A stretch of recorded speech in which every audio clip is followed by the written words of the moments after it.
things that our patients might have. We also have the ability to monitor fluid and electrolytes. We may be administering fluids and feedings. We might be weighing our patients, and we'll be taking care of devices such as the drainage tubes, ostomies, and other things that we might see. And the most important thing that I want you guys to keep in mind as you kind of think about your patients with gastrointestinal problems is the most important thing in nursing is the acronym ADPI, the assessment, the diagnosis, the plan, the nursing intervention, and the nursing evaluation of what we do for our patients. So this is the defining acronym really of the nursing practice. It's the essence of the practice itself, I believe. And it allows us to provide meaningful nursing assessment, applicable nursing diagnoses, and thinking of the different nursing diagnoses that we can create for our patients and we need to always be thinking about are things like the nursing risk for imbalanced fluid volume status. So things like surgery or diarrhea that may alter fluid volume status of our patients and monitoring for that. Monitoring for risk for bleeding. Think of things like colitis, ulcers, GI perforations, surgical procedures that put our patients at risk. Think of their risk for electrolyte imbalances, things like nasal gastric tubes where we're removing fluid from the body. If a patient has diarrhea, surgery, or other organ dysfunction, that can put them at risk. Risk for a disturbed body image. A patient who might experience a loss and have a new ileostomy or a colostomy or a surgical scar from an abdominal surgery, and helping our patients cope with those situations. Making the diagnosis of risk for injury to our patients, considering if you're working in an operating room setting and the risk that a patient might have for airway obstruction or airway compromise, positioning, different T tubes, NG tubes, G tubes that could cause injury to our patient if they're dislodged or inappropriately placed, and being advocates for that.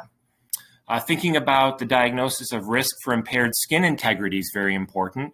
A lot of our patients in the GI setting will have different types of tubes, or they may need frequent repositioning to avoid skin breakdown around those appliances.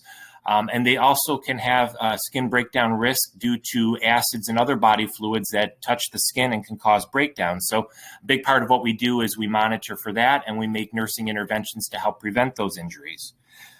Think of the risk for infection, status post-surgery. Again, another nursing diagnosis that we can keep an eye out, watching for signs and symptoms of infection, particularly after surgery surrounding different devices.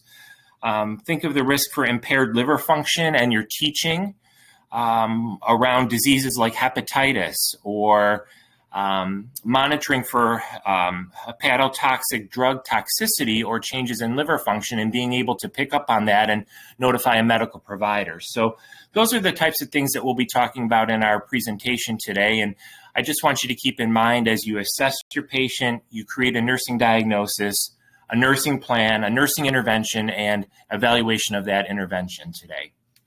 So we'll move on to the second slide. I wanted to start with some basic gastroenterology, anatomy, and physiology. So we'll review some of it now. So the GI system functions are really an intake process. So it's to take food and process the food, and the intake of food and the absorption. The absorption includes nutrients after digestion and the use of those nutrients and the absorption into the bloodstream.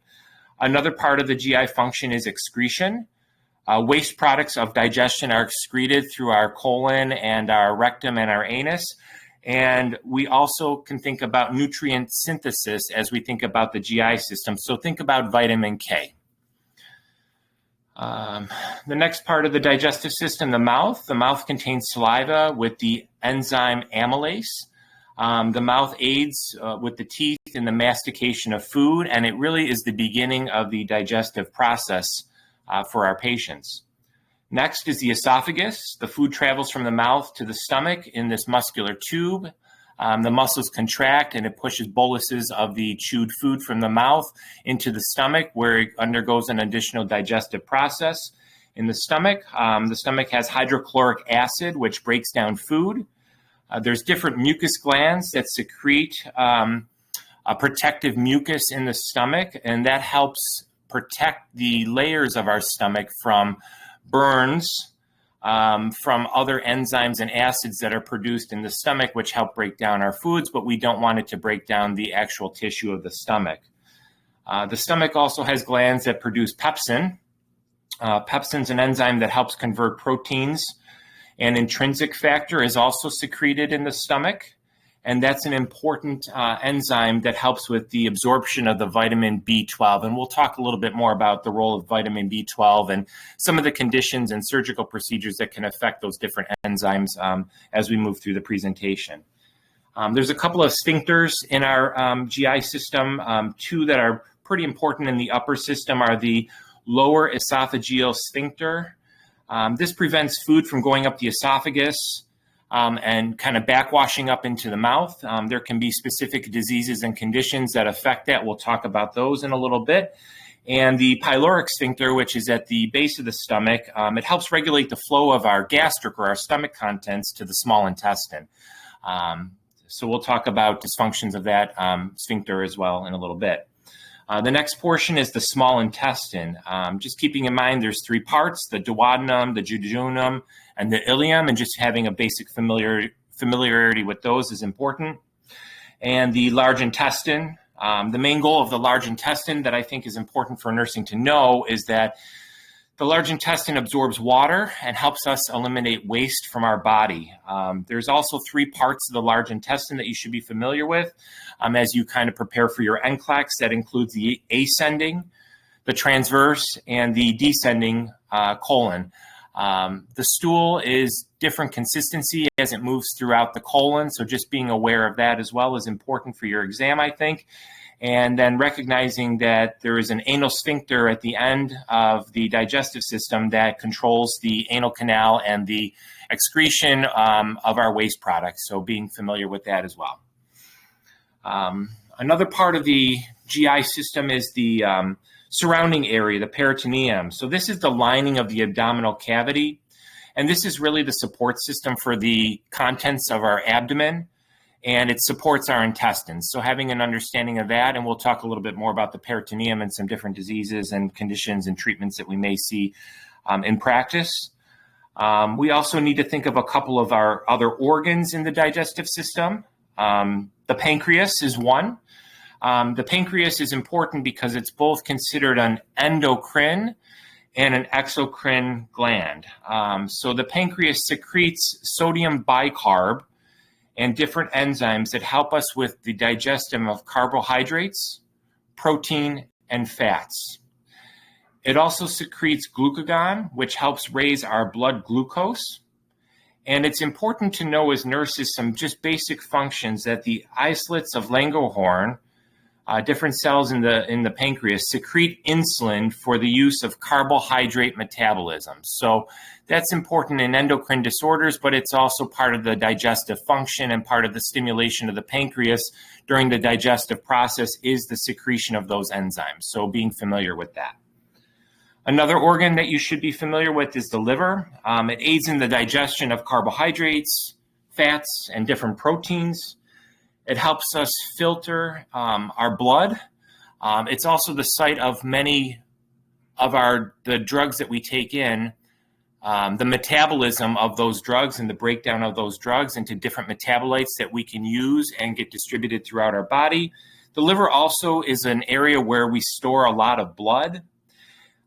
Vitamin A, B, and I think D are also synthesized, and the liver has a very important part in that synthesis of those vitamins and the use of those vitamins in our body. And it also helps with the secretion of bile through the bile ducts to emulsify fats as part of our digestive process. So having that common familiarity with the liver and its main functions and its storage and some of the synthesis and metabolism of drugs is very important for your NCLEX exam. And last is the gallbladder. The gallbladder stores and concentrates bile. Bile is secreted during the digestive process, and it helps us aid in fat digestion. So again, just kind of a basic overview of the anatomy and physiology of the GI system. The third slide we're on here is GI procedures. I want to make sure at the end of this presentation, you should have a basic understanding and a basic knowledge of each of the GI procedures and the role of the nurse, the nursing assessments, the nursing interventions, and the patient education that are associated with each of the procedures. These are things that I believe are likely to show up on your NCLEX exam. And when you're working in the setting of a hospital or a clinic, these are things that you would be performing as a nurse at the bedside. The fourth slide, let's start talking about some of the most common GI procedures that you'll encounter. And again, remembering what the nursing interventions, assessments, and the education and information that you're going to be providing to your patients are for each of these different procedures and exams. So the first one is a barium swallow. The barium swallow is an exam of the upper gastrointestinal tract. Fluoroscopy is used to track a bolus. So a patient is going to take in a bolus of barium sulfate through the upper GI tract. They're going to swallow that, and using pulses of X-ray, which we call fluoroscopy, the radiologist and the gastroenterologist are going to track that bolus of barium through the digestive tract to see how it travels and if there is any problems in the upper GI tract where that bolus is getting stuck or not flowing to the area that it's supposed to. Some of the important teaching points and the education and assessment points for nursing are the patient needs to be NPO prior to the test. They may also experience a stool that's considered chalky or gray in color for several days after the procedure. So knowing that that's a normal finding after the procedure and being able to educate our patient is very important. And also being aware that the barium bolus that we use, the barium sulfate, has a potential to cause constipation, and that patient is at risk of constipation. So again, assessing the bowel, the digestive tract, the abdomen, and making sure that we advocate for a laxative and notifying the medical provider if there's a concern of constipation with that patient afterwards. So we would want to monitor for bowel movements and signs or symptoms of obstruction in these patients who undergo a barium swallow.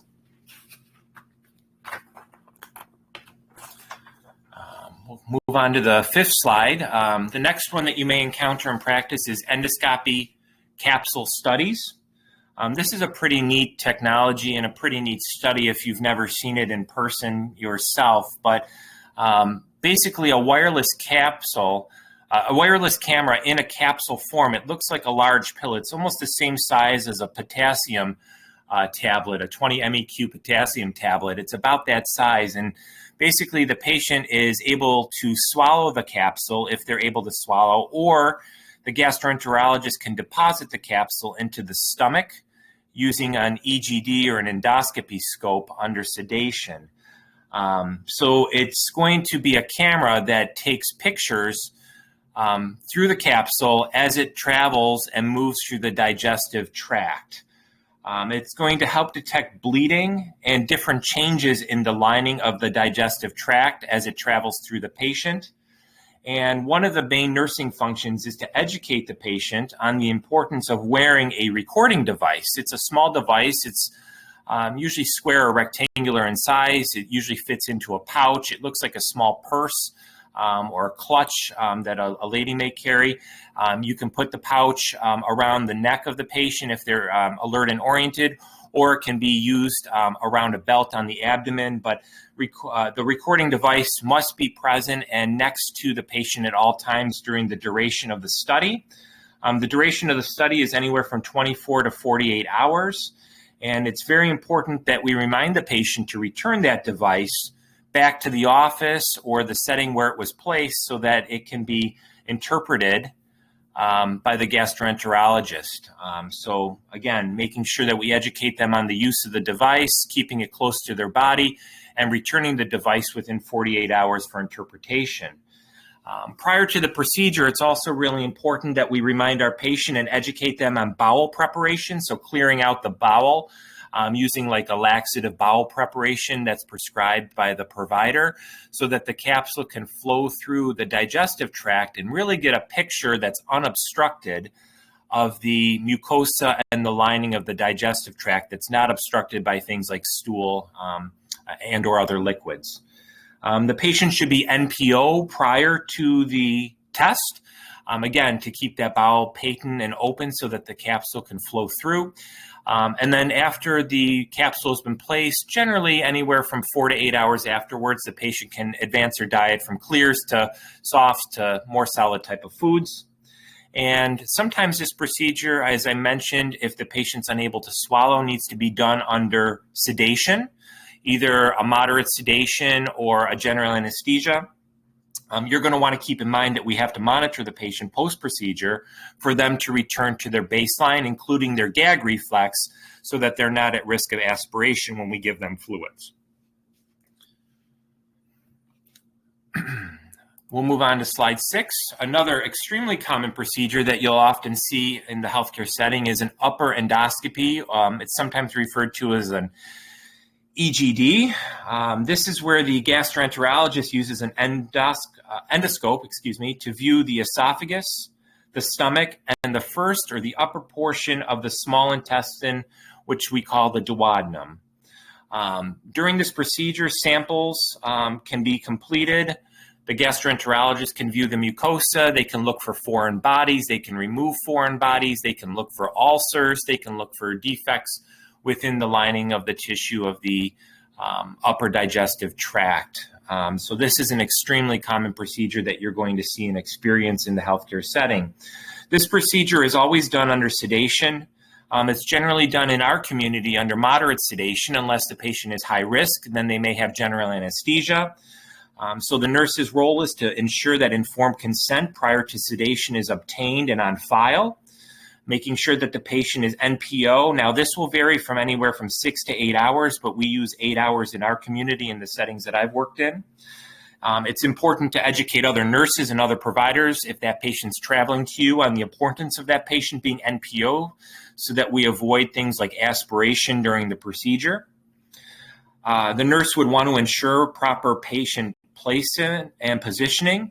The patient should always be on their left side during these procedures. It helps with the drainage of secretions and for facilitation of the scope into the gastrointestinal tract.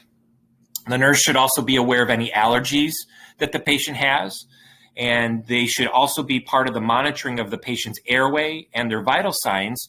And the nurse may need to intervene in the case of an emergency, including reversal of moderate sedation. So monitoring of the airway is extremely important whenever sedation is used. That's a team effort, including the role of the registered nurse, and monitoring their vital signs during the procedure for hypotension, tachycardia, or other signs of distress or low oxygen saturation, especially in a moderate sedation setting. The nurse would also want to be conscientious of post-procedure monitoring, including vital signs, and maintaining an NPO status for at least 1 to 2 hours or until the gag reflex returns on our patient to avoid aspiration of any fluids that we might give afterwards. Sometimes the gastroenterologist will use a analgesic spray or other type of medication to the back of the throat, and it can take anywhere from 1 to 2, maybe 3 hours for that to wear off. It depends on the setting that you're working in, so being aware of that is very important. After the EGD procedure, we want to make sure that we advance the patient from clears to soft solids, monitoring for any nausea, vomiting, or distress. We would want to assess for abdominal distension, any discomfort, signs or symptoms of bleeding that could have occurred from the scope during the procedure, and or perforation. We would educate the patient that the sore throat is a very common finding for the next 24 to 48 hours. It's a very common complaint that our patients will complain they have a sore throat, and just reassuring them that that's normal, and things like bleeding or coughing up blood, those are abnormals, and we'd want to notify the provider. Next one, slide number 7, is also a very common procedure that you'll surely encounter in the healthcare setting that you work in, whether inpatient or outpatient. It's the colonoscopy. This is very important, very common.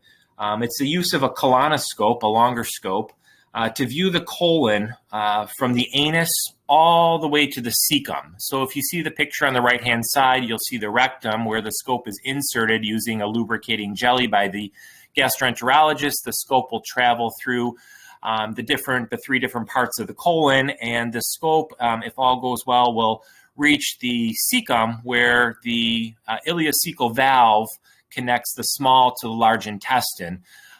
So the goal of this study is to examine the colon itself and the valve where the small and the large intestine connect. Different things like polyps and tissue samples can be removed and obtained. Again, study of the mucosa. They can see what's going on inside the colon, inflammation, diverticulosis, diverticulitis, outpouching, or the inflammation of pouches that we might see. We'll talk about that in a little bit. But the role of the nurse in this study is to ensure the patient has completed the colon cleansing process using some type of prescribed laxative, something like polyethylene glycol, which is commonly known as Miralax or similar, is often used. The patient often will receive an enema, either tap water or some type of mineral oil or Fleet's enema. That can be done prior to the procedure. And oftentimes they'll receive a laxative tablet as well to help promote the clearing of any type of stool that's left in the colon. So the most important thing for the nurse to remember is that the patient needs education, encouragement, and monitoring of how they're doing with the bowel prep, because if the patient gets into the procedure and the scope cannot be passed through, the procedure will have to be aborted, and we've sedated a patient for no reason at this point, and they'll have to come back for a repeat procedure, which is a risk for our patients. Being aware that enemas and bowel preps may cause electrolyte imbalances for our patients, so making sure that labs are drawn, that we're watching for signs or symptoms of electrolyte imbalances in our patients. Making sure that informed consent is obtained prior to procedure and sedation. Patients should be NPO with the exception of the bowel prep 6 to 9 hours prior to procedure. Patient is always positioned in the left side or left lateral position for procedure. The reason for that is the scope will naturally flow through the rectum to the sigmoid colon much easier, and it's a much more natural flow the way the colon is positioned in the body. And it's a much safer way for the patient to be positioned for the scope to pass through and avoid perforation. The nurse should check for allergies. The nurse will monitor airways and vital signs. The nurse would be expected to intervene in an emergency, including the reversal of moderate sedation. And then again, monitoring post-procedure vital signs and monitoring for that patient to return back to baseline after a sedated procedure, including vital signs, airway, level of consciousness. Those are all things that we're responsible for as nurses. Generally, we allow our patients to eat after the procedure once their mental status and cognition returns close to baseline with monitoring. We educate and monitor and assess the patient for abdominal distension, discomfort, signs or symptoms of bleeding and perforation. And then we provide education that cramping, bloating, and feelings of gas may be more than usual for several hours post-procedure. We educate the patient on signs and symptoms of bleeding and when to call the doctor or the provider's office, status post the procedure, or if they need to go to the emergency department for signs and symptoms of bleeding after procedure when they get home. Next one, slide number 8. This is the endoscopic retrograde cholangiopancreatography. It took me several years to be able to pronounce and spell this procedure, but it's also commonly called the ERCP. The ERCP is a use of an endoscope where the gastroenterologist examines the hepatobiliary system of the patient. Oftentimes it's used to open up strictures. They may place a stent in the patient. The scope is passed basically through the mouth, down the esophagus, into the stomach, and into the top of the small intestine. As you can see in the picture on the bottom right, the scope faces the medial part of the colon, and the camera on the end of the scope is able to visualize where the common biliary duct and pancreatic duct kind of connect and deposit juices into the top of the juices and enzymes into the top of the small intestine. It can be used to examine strictures in that area. Strictures in that area are often common due to cancers or malignancies. Sometimes a stone will present in that area, causing an obstruction. So if you see a jaundiced patient, sometimes there's an obstruction, either a stricture or a stone. And during this procedure, the gastroenterologist and his team can remove those stones. They can open up the strictures, they can stretch it, they can stent it, and kind of help the patient through that illness. Generally, you'll see the patient has jaundice or elevated liver enzymes or pancreas enzyme derangements. Derangements in amylase or lipase might be present on their blood work.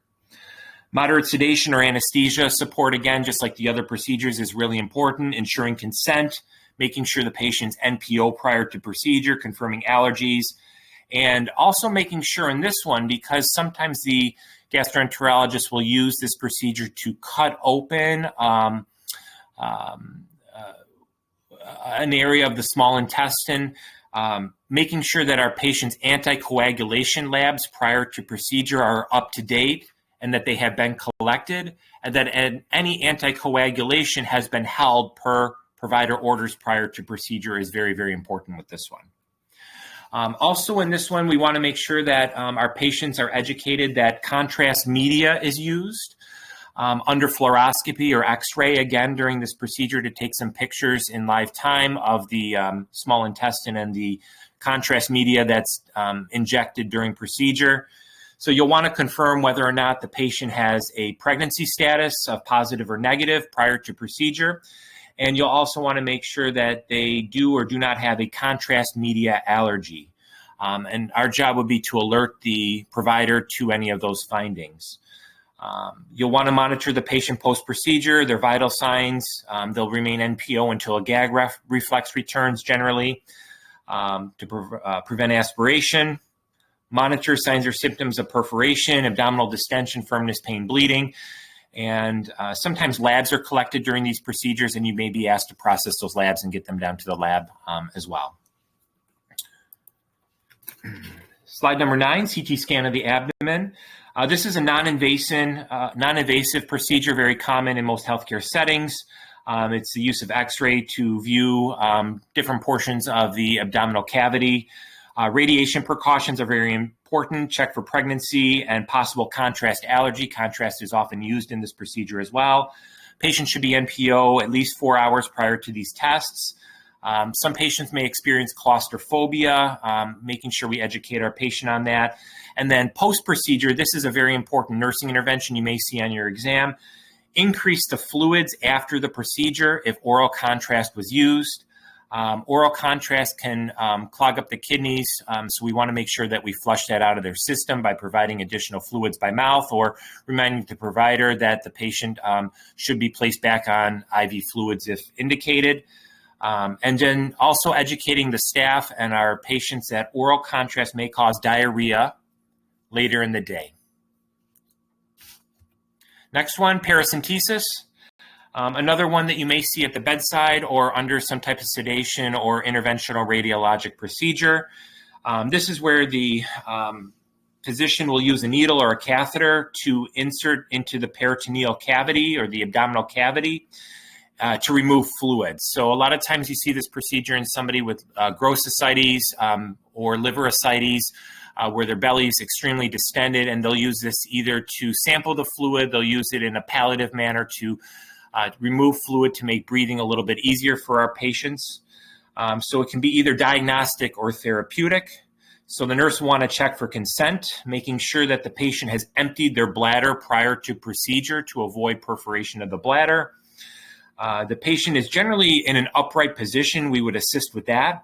It can be very uncomfortable, and the patient may often need comforting from the nurse during the procedure, and the healthcare provider that's performing the procedure will often need a nurse to help them assist with sterile technique and some of the tools and the needles that are used during the procedure. Post-procedure, this may show up on your exam. It's a very important nursing intervention. monitoring the site of needle perforation for bleeding, signs or symptoms of bleeding. Nurse will be responsible for placing a dressing over the puncture site, monitoring the vital signs, including the blood pressure and heart rate for any abnormalities that could indicate bleeding, either tachycardia or hypotension. Also, just recognizing that this procedure itself can precipitate hypotension and tachycardia because often a large volume of fluid is removed from the patient. And that can precipitate a shift in fluid inside the body, and you may see elevated heart rate or blood pressure, so it's something you'd want to discuss and notify the provider on. Slide 11, liver biopsy procedure. This is something very common that you'll also see. This is the use of a needle into the abdomen to obtain a sample of tissue from the liver. Again, those precautions and assessments that we provided in the colonoscopy and the EGD are really important.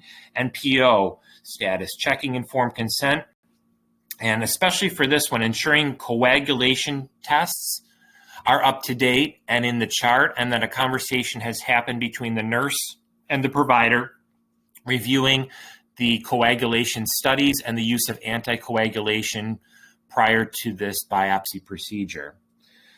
A lot of times, too, you'll be asked to make sure that the patient has a type-in screen and that's up to date. The liver has a tendency, or it could bleed potentially. It's a storage area for blood in the body. So making sure that if the patient needed an emergent transfusion due to bleeding after the biopsy, that type-in screen is up to date and the blood bank is aware that the procedure is happening so that blood could be prepared urgently in case of an emergency.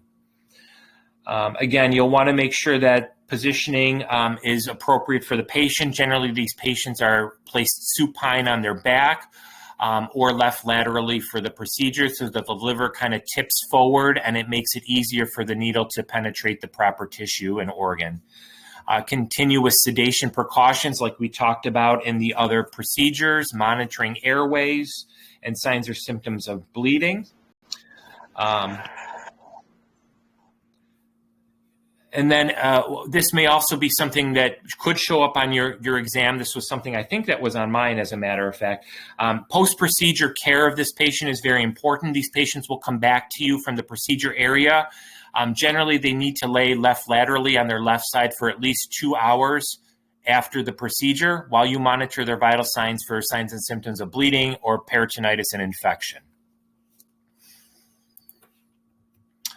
Slide 12, other just general GI tests that you should be familiar with. The urea breath test, it's a non-invasive test. It's often used in H. pylori. I think that's all you probably would need to know.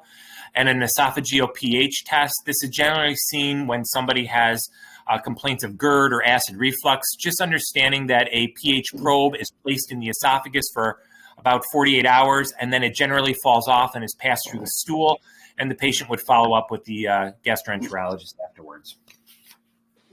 All right. So before we go into diseases, I think you are done with the procedures and tests.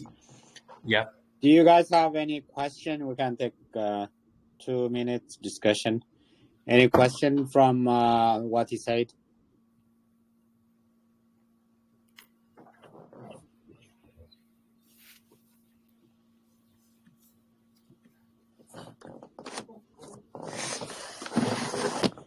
We need participations.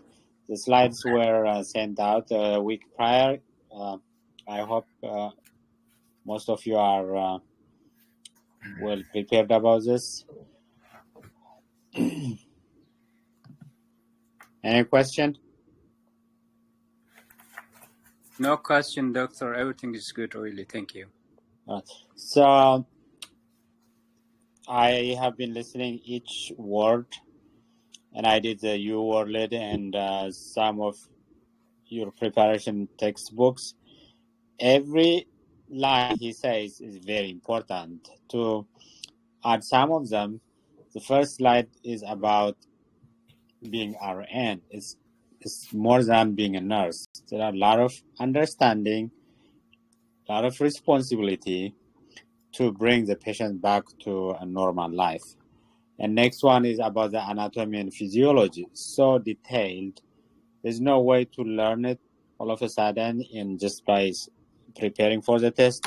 So what you need to do is make sure you remind yourself and remember it and apply it to all your daily lives. Like when your family is sick from gastritis, when somebody is sick from liver disease, always think about the anatomy and physiology of it. That's the best way to learn about it. Procedures, same thing. When you do tests, when you hear from stories, just connect it to your test. Other ones, barium swallow. When somebody say barium swallow, think it's not one X-ray.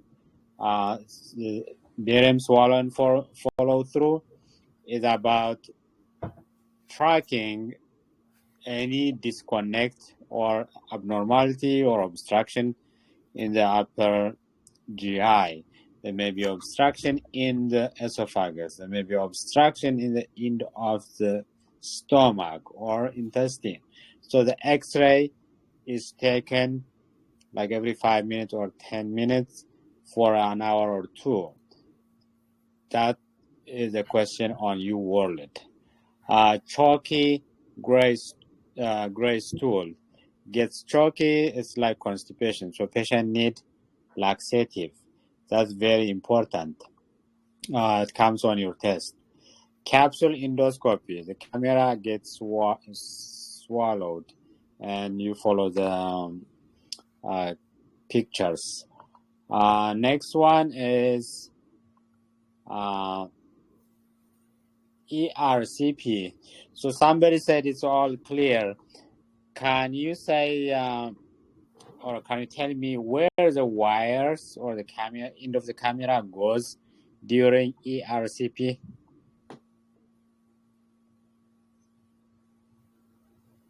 Just tell me what the route or how the end of the camera goes to the gallbladder or the biliary tree.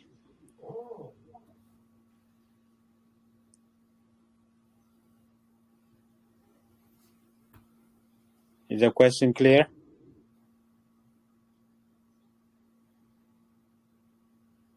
No?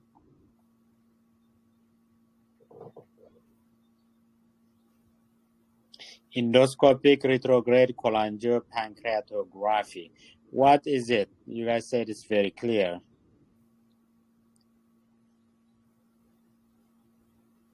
Text. It's for you.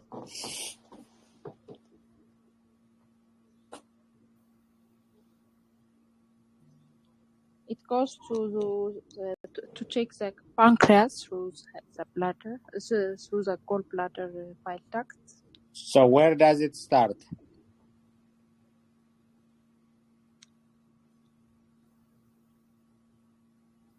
So you put the camera to where?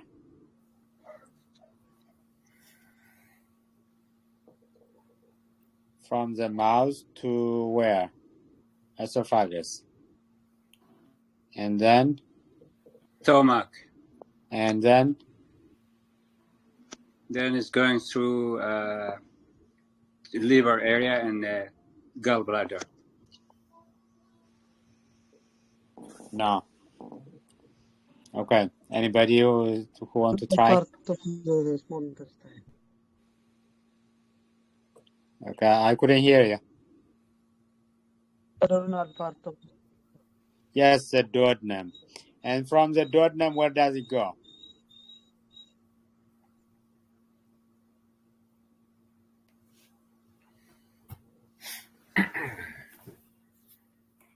It goes to the pancreas. And it gets through the pancreatobiliary duct into the biliary duct. If there is any obstruction by a tumor, they can't take biopsy. If there's any stone there, they can't take out the stone. So that opening where the bile and the pancreatic exocrine hormones comes out through the second part of the duodenum. It's called the ampulla of Vater. All right, that's one. Next one, CT scan. Make sure you know about CT scan. It could be with without contrast, could be with oral contrast, could be with IV contrast. Most patients with abdominal pain, they go to the emergency room and they get CT scan of the pelvis and abdomen. Like almost all patients with abdominal pain get it. So it's very common. I think that's what I want to add. Jonathan, you can start. Okay. So we're on slide number 13. I just wanted to touch basically on common gastroenterologic labs that you might encounter in practice and to have a familiarity with so that you can, as the nurse, advocate for your patient to make sure that these labs have been collected so that you understand why you're collecting these labs and to make sure, because we are part of an interdisciplinary team where we work with providers and other healthcare professionals to make sure that our patients get the best care possible. So we want to make sure that these are common labs that you understand when caring for a patient with a GI disorder, that these labs are something you could ask for, make sure that they are present, and make sure you can understand the meaning of and what they mean on a basic level so that you can provide safe care to your patient, alert a provider if there's a red flag or something that is alarming,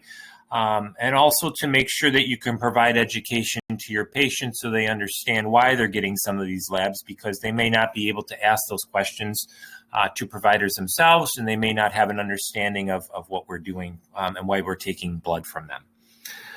So the first one is liver enzymes and bilirubin. So common ones that you might see are the ALT, AST, ALP, and bilirubin.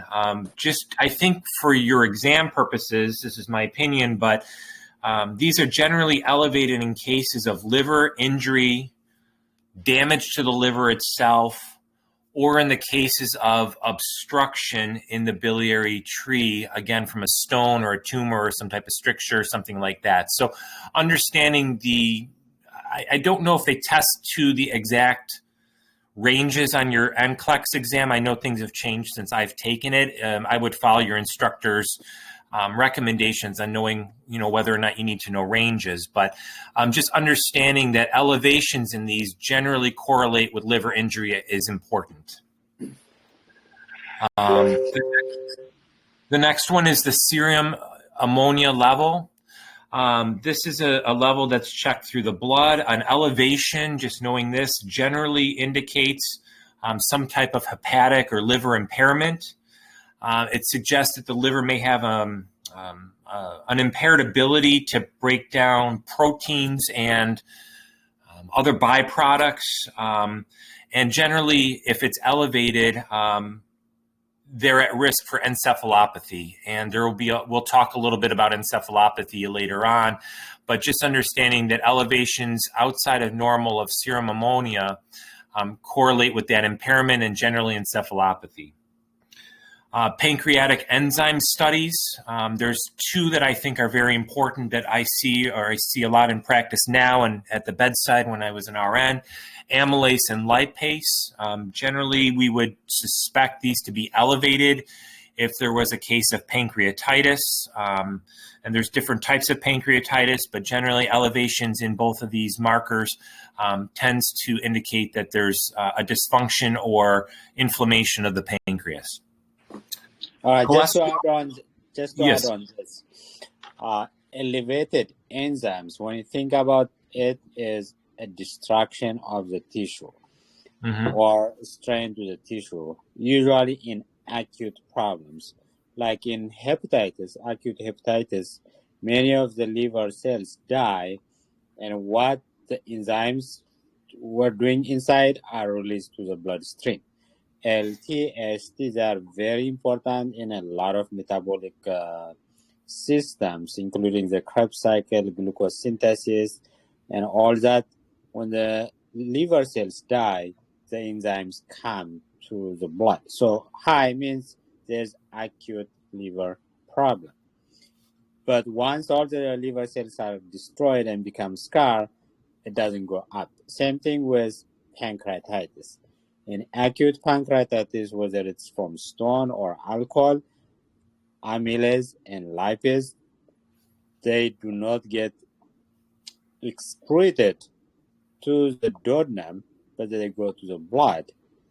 And more cells die, there'll be more amylase and lipase in the blood. In chronic pancreatitis, there's no much cells dies, there's no much cell dying, so numbers don't go up. So it's acute problem. Just to add that. Thank you. Thank you. The next common lab that you might encounter are cholesterol. Now, there's a whole cholesterol panel that I think you probably should have a general knowledge of, hopefully at this point in your studies. But generally speaking, at the bedside in an acute care setting, again, like to piggyback off of what Dr. Tassu said, if cholesterol, total cholesterol, is generally greater than 200, you could suspect an acute biliary obstruction or a pancreatitis. However, there's other reasons for elevation in cholesterol, including diet and lifestyle. So just understanding the norms of cholesterol greater than 200 is considered an abnormal finding. It can be either an acute process or it can be a lifestyle process. And your job will be to understand that that is an abnormal finding. I don't know that we need to get into the HDL, the LDL, triglycerides, and all that sort of thing, but basically the HDL, we like that to be greater than 60. That is thought to have some type of protective factor in terms of heart protection and processing out some of the bad lipids or bad fats that we don't need. LDL, less than 100 is generally considered the normal, maybe 120, depending on the lab reference that you're looking at. And again, keeping that number on the lower side through diet, exercise, lifestyle changes, and or medications in some circumstances, and making sure you understand that if a patient is on a certain type of medication like a statin, that we would expect certain numbers, perhaps an HDL to go up, a total cholesterol to go down, an LDL to also go down, and then just understanding that triglycerides are another type of biochemical marker that we see in the bloodstream that may be elevated again. It can be chronic through diet and lifestyle in terms of carbohydrate ingestion, alcohol ingestion, things like that, and understanding ways to teach our patients to change their lifestyle and diet to bring those numbers down. So that's all I'm going to say about cholesterol. I don't think it'll be a huge thing, but just understanding the different functions of cholesterol and what you'd expect to see if a certain type of medication, for example, a statin, was given to our patient, what we'd expect to see in an outpatient setting, and just knowing that greater than 200 is an abnormal. And this is also, it's the last point on this slide, but it may be in some ways the most important, and it's something I think you'll find as an RN working at the bedside or in an outpatient setting. It's an extremely important and common study, and it's something that we advocate for tremendously as registered nurses, our coagulation studies and the interpretation of those. So these are generally elevated, or we call it prolonged in some circumstances, if people have, a patient has liver injury or liver damage. So if the liver is dysfunctioning and there's dysfunction in the coagulation cascade because the liver is not synthesizing vitamin K properly, we may see elevations in the INR, for example. So we also have to consider that our patients are on certain types of medications where we'd expect an INR to be within a therapeutic range, or a PTT in a therapeutic range, if they're on a heparin drip, for example, or if they're on Coumadin for an INR. So making sure that we provide education to our patients on the importance of routine blood draws, and that we understand in an acute setting what those numbers mean, what therapeutic ranges are. Generally in INR, we use the range of 2.0 to 3 as therapeutic. We can go as high as 3.5, I believe, for certain conditions, including mechanical valves and some other cardiac procedures. But making sure that we advocate that these are on file, that they've been reviewed, that the surgical team, if you're having a procedure done on a patient, that these are checked, these have been reviewed, that everybody's in agreement, and have a basic understanding of what they mean and what they mean for our patients. Very, very, very important. So I think we'll transition from labs into conditions and diseases that affect our patients. So we'll move to slide 14, and we'll talk about what I feel are the most common diseases and conditions that you'll likely encounter as registered nurses in both the inpatient and outpatient setting. The points on each of the slide I tried to leave there for you so that you can understand the nursing assessment, the nursing education, and the nursing interventions that are most important and most relevant to these diseases as you guys prepare for your examination and your boards in the coming weeks. So the first one is the gastroesophageal disease. You'll probably hear this all the time from people in the community, on TV, and if you work in a healthcare setting. Everybody says they have GERD, GERD or heartburn. So basically, it's the backflow of stomach contents into the esophagus. So risk factors for this condition include obesity. Obesity can increase intra-abdominal pressure, and the lower esophageal sphincter, which is at the base of the esophagus at the top of the stomach near the fundus, should normally open and close appropriately, but increased abdominal pressure from example obesity can cause the lower esophageal sphincter to be less compliant, allowing for backflow of stomach contents up the esophagus, causing burning sensation, discomfort, pain, putting the patient at risk for changes at the cellular level in the lower esophagus of what we call Barrett's disease, which could be precancerous and lead to esophageal cancer. It's something that we have to be very conscientious of. So there's a lot of education and assessment for the nurse in this condition. So some of the nursing assessment includes assessing for chest pain, complaints of heartburn, epigastric and stomach pain. You might see a patient with like a raspy or a hoarse voice. Patient may describe regurgitation type symptoms, and they may also experience increased salivation or complaint of. Some of the things we can teach our patients are to avoid things like coffee, chocolate, caffeine, peppermint, fried and fatty foods, the ingestion of alcohol and carbonated beverages, particularly sodas, citrus-type beverages, tomato products, and of course, we always teach as nurses, smoking is always discouraged and never recommended in our practice. The patient should also be educated on avoiding things like eating and drinking a couple of hours, usually 2 to 3 hours prior to bedtime. Avoid tight-fitting clothing that can put pressure on the abdomen. And we can teach the patient to elevate the head of their bed. So if you're in a hospital setting, it's really easy. You can, elevate the head of the bed, but you can also in the outpatient setting show them how to prop up pillows, use cinder blocks, and other types of strategies to elevate the head of the bed to help reduce some of that backwash into the esophagus. Encouraging small meals is very important. Frequent meals rather than large, heavy portions that distend the stomach and the abdomen. Patients can be taught to avoid things like bending over, working down on the ground, things like that after ingesting meals and beverages. Moving around a little bit after meals, including fiber-rich meals and fiber-rich foods in their diet is very important. We can teach to what types of foods are rich in fibers. Encourage that what the fiber-rich food does is it helps it travel and move through the digestive tract a little bit quicker. So it may promote some motility within the GI tract and doesn't allow that food to sit quite as long in the stomach cavity.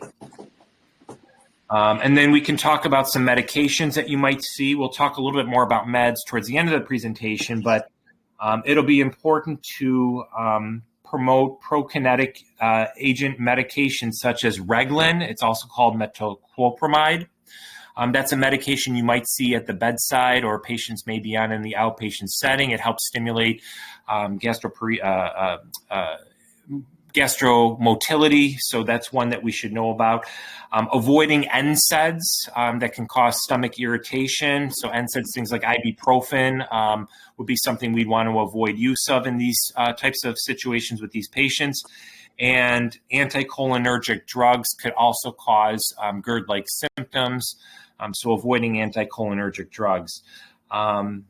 Treatment medications, you may also see things like antacids or Tums or calcium carbonate. Those are commonly used, so educating our patient on using those appropriately if prescribed. H2 inhibitors, things like Pepcid, cimetidine, famotidine is the other name for Pepcid. Those help turn off some of the pumps that we have, or turn down some of the pumps that we have in our stomach. We'll talk about specific teaching with drugs later. You might expect to see a patient to be on a PPI or a proton pump inhibitor. Pantoprazole or Protonix, that's the one that's commonly used in the community that I work in. Those help turn down some of the pumps that produce some of the acid in our stomach as well. And again, we'll talk about teaching with those a little later on. And for very extreme cases, surgical interventions may be an option. And again, the teaching that goes on with surgical options and surgical teaching would be something to keep in mind. Slide 15, gastritis. Again, a very, very common complaint that you're going to see quite frequently. You'll hear all kinds of different things from your patient and what they think it is, that it's something they ate, it's something in the water, it's something that they think that they've inherited. You'll hear all kinds of different reasons for it, but basically it's an inflammation of the stomach and the mucosa, or the lining of our stomach. A lot of times they'll complain of some heartburn-like symptoms. It may be irritation from foods, and particularly spicy foods and or alcohol. Foods with bacterial contamination may cause an inflammation or gastritis. Remember, itis is inflammation of the stomach. Avoiding use of NSAIDs, asking the patient, do you take NSAIDs? How many do you take? Things like that. That could clue you in as to the source of the irritation and the inflammation of the stomach. Things like aspirin, are they on long-term aspirin therapy for a different medical condition? Aspirins, what dose are they on? How often do they take it? Are they taking one that's enteric-coated versus one that's not? Think of other patients that you might see. I learned this when I was in oncology. Some of the medications that we give for in the oncology setting for cancer, so things like chemotherapy, and particularly radiation therapy, may affect other cells and other tissue, especially the lining of our GI system. It's a mucositis and gastritis is very, very common. It's an unintentional effect of a medication used to treat a tumor or a malignancy or something somewhere else in the body, but unfortunately affects the other cells. So think of those types of patients as well and how we can educate them. And then think of the side effects of gastritis. You may have a hemorrhagic gastritis. So watching for signs or symptoms of bleeding like tachycardia, throwing up blood, or hematemesis, hypotension, a sign of blood loss, and diseases like H. pylori or stomach ulcers can also be inducing gastritis or irritation of that mucosa. So our interventions as nurses are really to hold all food and fluids until symptoms have improved, and then educating the patient on the importance of moving from a clear diet to a soft food, bland kind of diet, and advancing diet as tolerated, and taking a step back and reassuring the patient that these things sometimes happen. And again, having that relationship with your interdisciplinary team, including dietitians and providers, is very, very important. And getting patient buy-in is also part of our job, and educating that patient. Avoiding smoking, avoiding alcohol. If you see those on your test, those were always very popular when I was testing. Those were always a big no. And if you see those would likely be right answers on your test. If avoiding alcohol, avoiding irritating foods, spicy foods, things like that.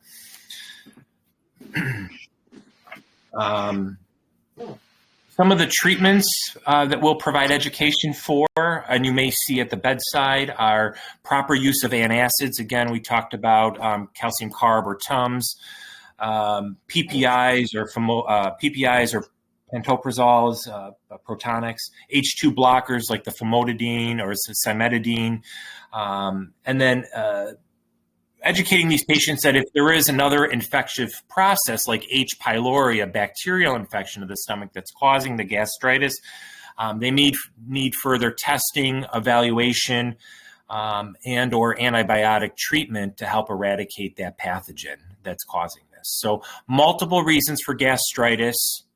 Think about diet, lifestyle, foods that are bad and irritating, foods that are contaminated, alcohol, smoking use, bacterial infection, multiple reasons.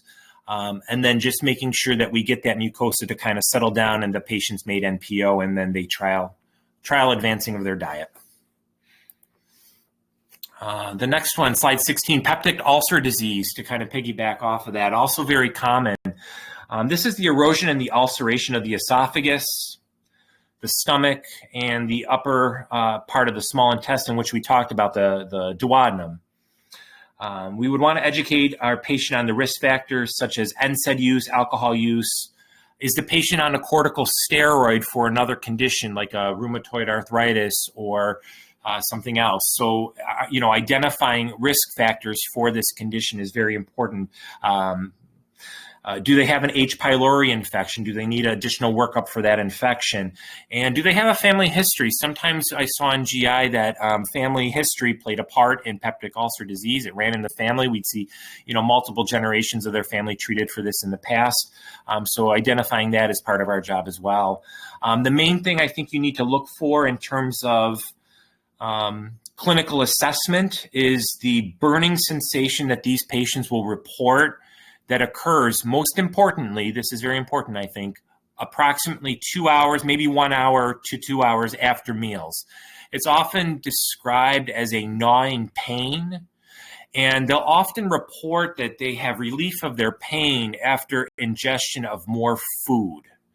So those are symptoms that would kind of clue you in that this may not just be a gastritis, this may be something like an ulcer disease. When the food is ingested, it stimulates the secretion of the acids and enzymes in the stomach, and it causes the gnawing, burning pain after the meals as the stomach is stimulated. So watching for those is very, very important, I think, for your exam.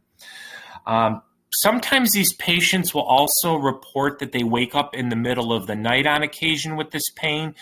That may also be another kind of red flag or a flag for this type of condition. Of course, things like hematemesis or bloody vomit or dark melanic or melena-like stool is also a concern. That means there's bleeding somewhere in the GI tract. It could be from an ulcer. We'll want to make sure we're assessing for active bleeding. That obviously these can be very, very life-threatening if there's active bleeding. So tachycardia, hypotension, and then the other, bloody emesis, bloody stool, things like that. So some of the things that we offer to our patient are small bland meals more often. We'll expect them to be on an H2 inhibitor like the famotidine or cimetidine or a PPI inhibitor, sometimes both. Sometimes they do take supplemental antacids. They generally need more than just that. And for cases that are very severe, you may see a medication like sulcrafate, which kind of coats the GI tract and helps provide a protective layer to that mucosa. And they would take that prior to meals. It's important that we educate them on underlying causes and treating that, things like avoiding of alcohol again, avoiding caffeine, no smoking, avoid the NSAIDs, over-the-counter NSAIDs. So I think the moral of the story in GI, be familiar with NSAID-type medications. Most likely you'd want to avoid those in people with gastrointestinal disorders in general. These patients generally will be followed or need to be referred to GI team.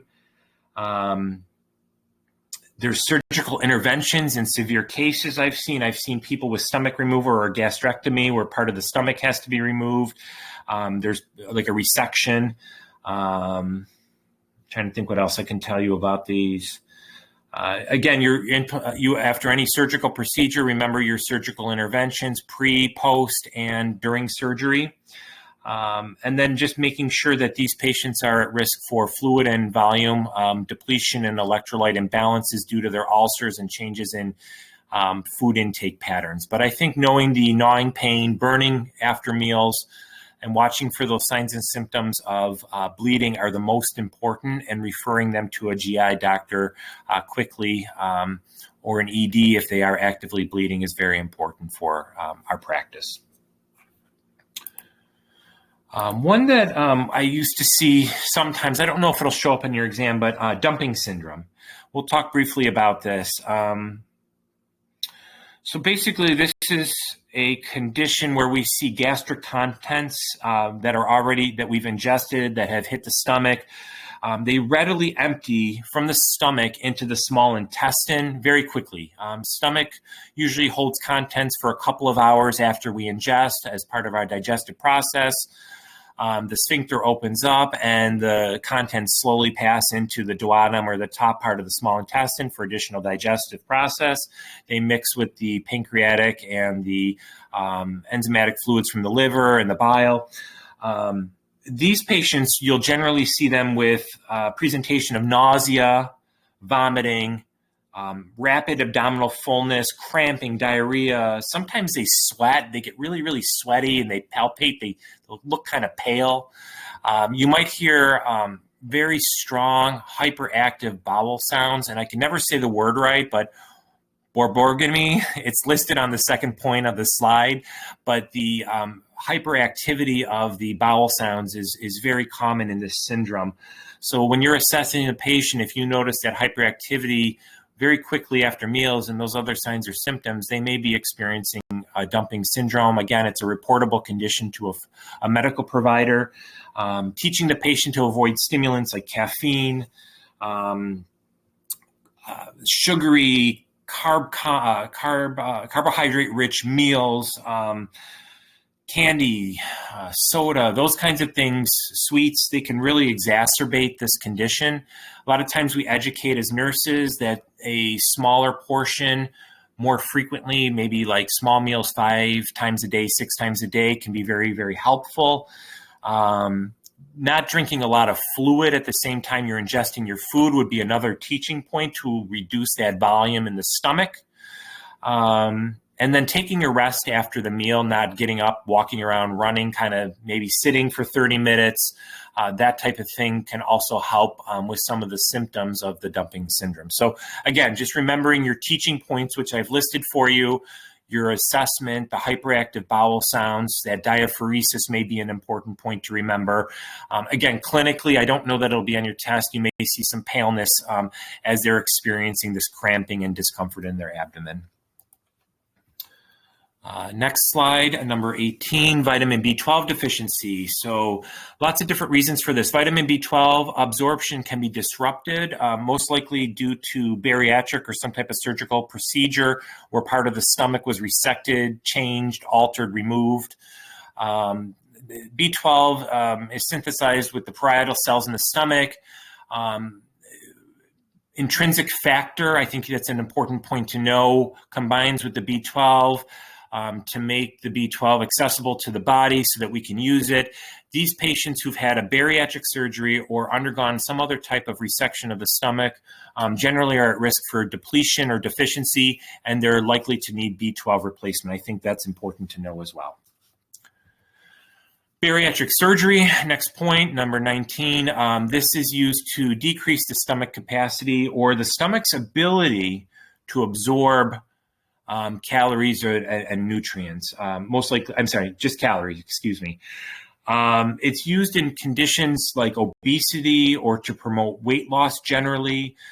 There's a couple of different procedures like banding, gastric sleeves, gastric bypasses, where the stomach is rerouted and the contents go right into the duodenum or bypass part of the stomach and into the duodenum. It tends to be used in end-stage obesity when other mechanisms of intervention have failed our patient, including lifestyle and dietary changes, exercise, things like that.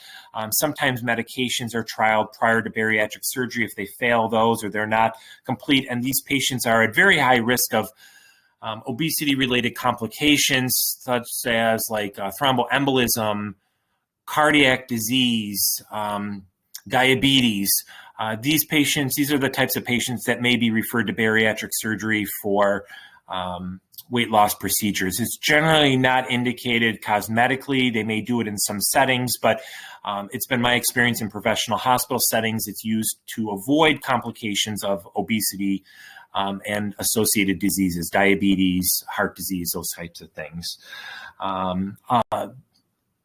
I think that's all I want to say about that. And just monitor for thromboembolic complications and cardiac issues. If these patients have obesity health conditions, they tend to be at higher risk for those types of complications. So knowing the signs and symptoms of those are important. Slide 20. Hiatal hernia, very common. There's a nice picture I found I placed on the side. It's where the stomach partially herniates or passes through the diaphragmatic muscle up into the thorax or the chamber where our lungs are. Some risk factors are obesity, ascites, pregnancy, lifting heavy objects. It may affect the ability to absorb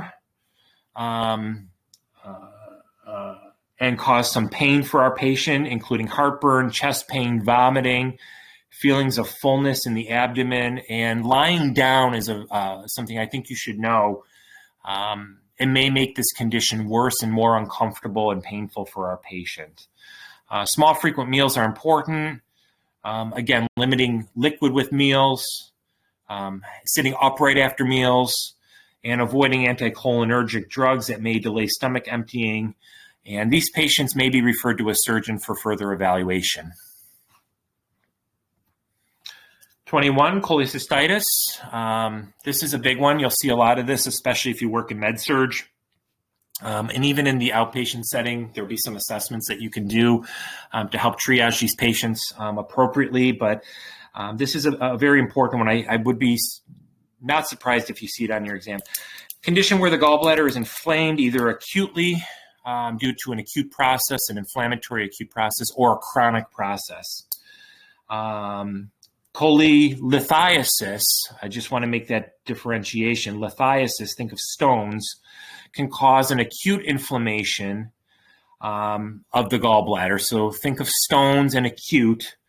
And chronic is more like when the gallbladder is ineffective at emptying out the gallbladder contents over time, and it causes a chronic kind of dull inflammation that's always in the background causing discomfort to our patient, rather than an acute attack where there might be a stone or obstruction causing acute spasming and discomfort and pain and some other signs and symptoms that we'll see on our patients.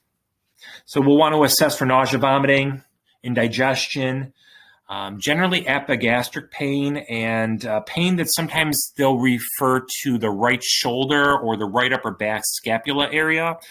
That's also very common in this condition, especially in an acute attack where there's stones involved. Murphy's sign is one of the assessments that's done on these patients. So Murphy's sign is interesting. You'll see this done a lot in the ED if you work there, especially when they're triaging patients. We ask our patient to take a deep breath while palpating over the liver border.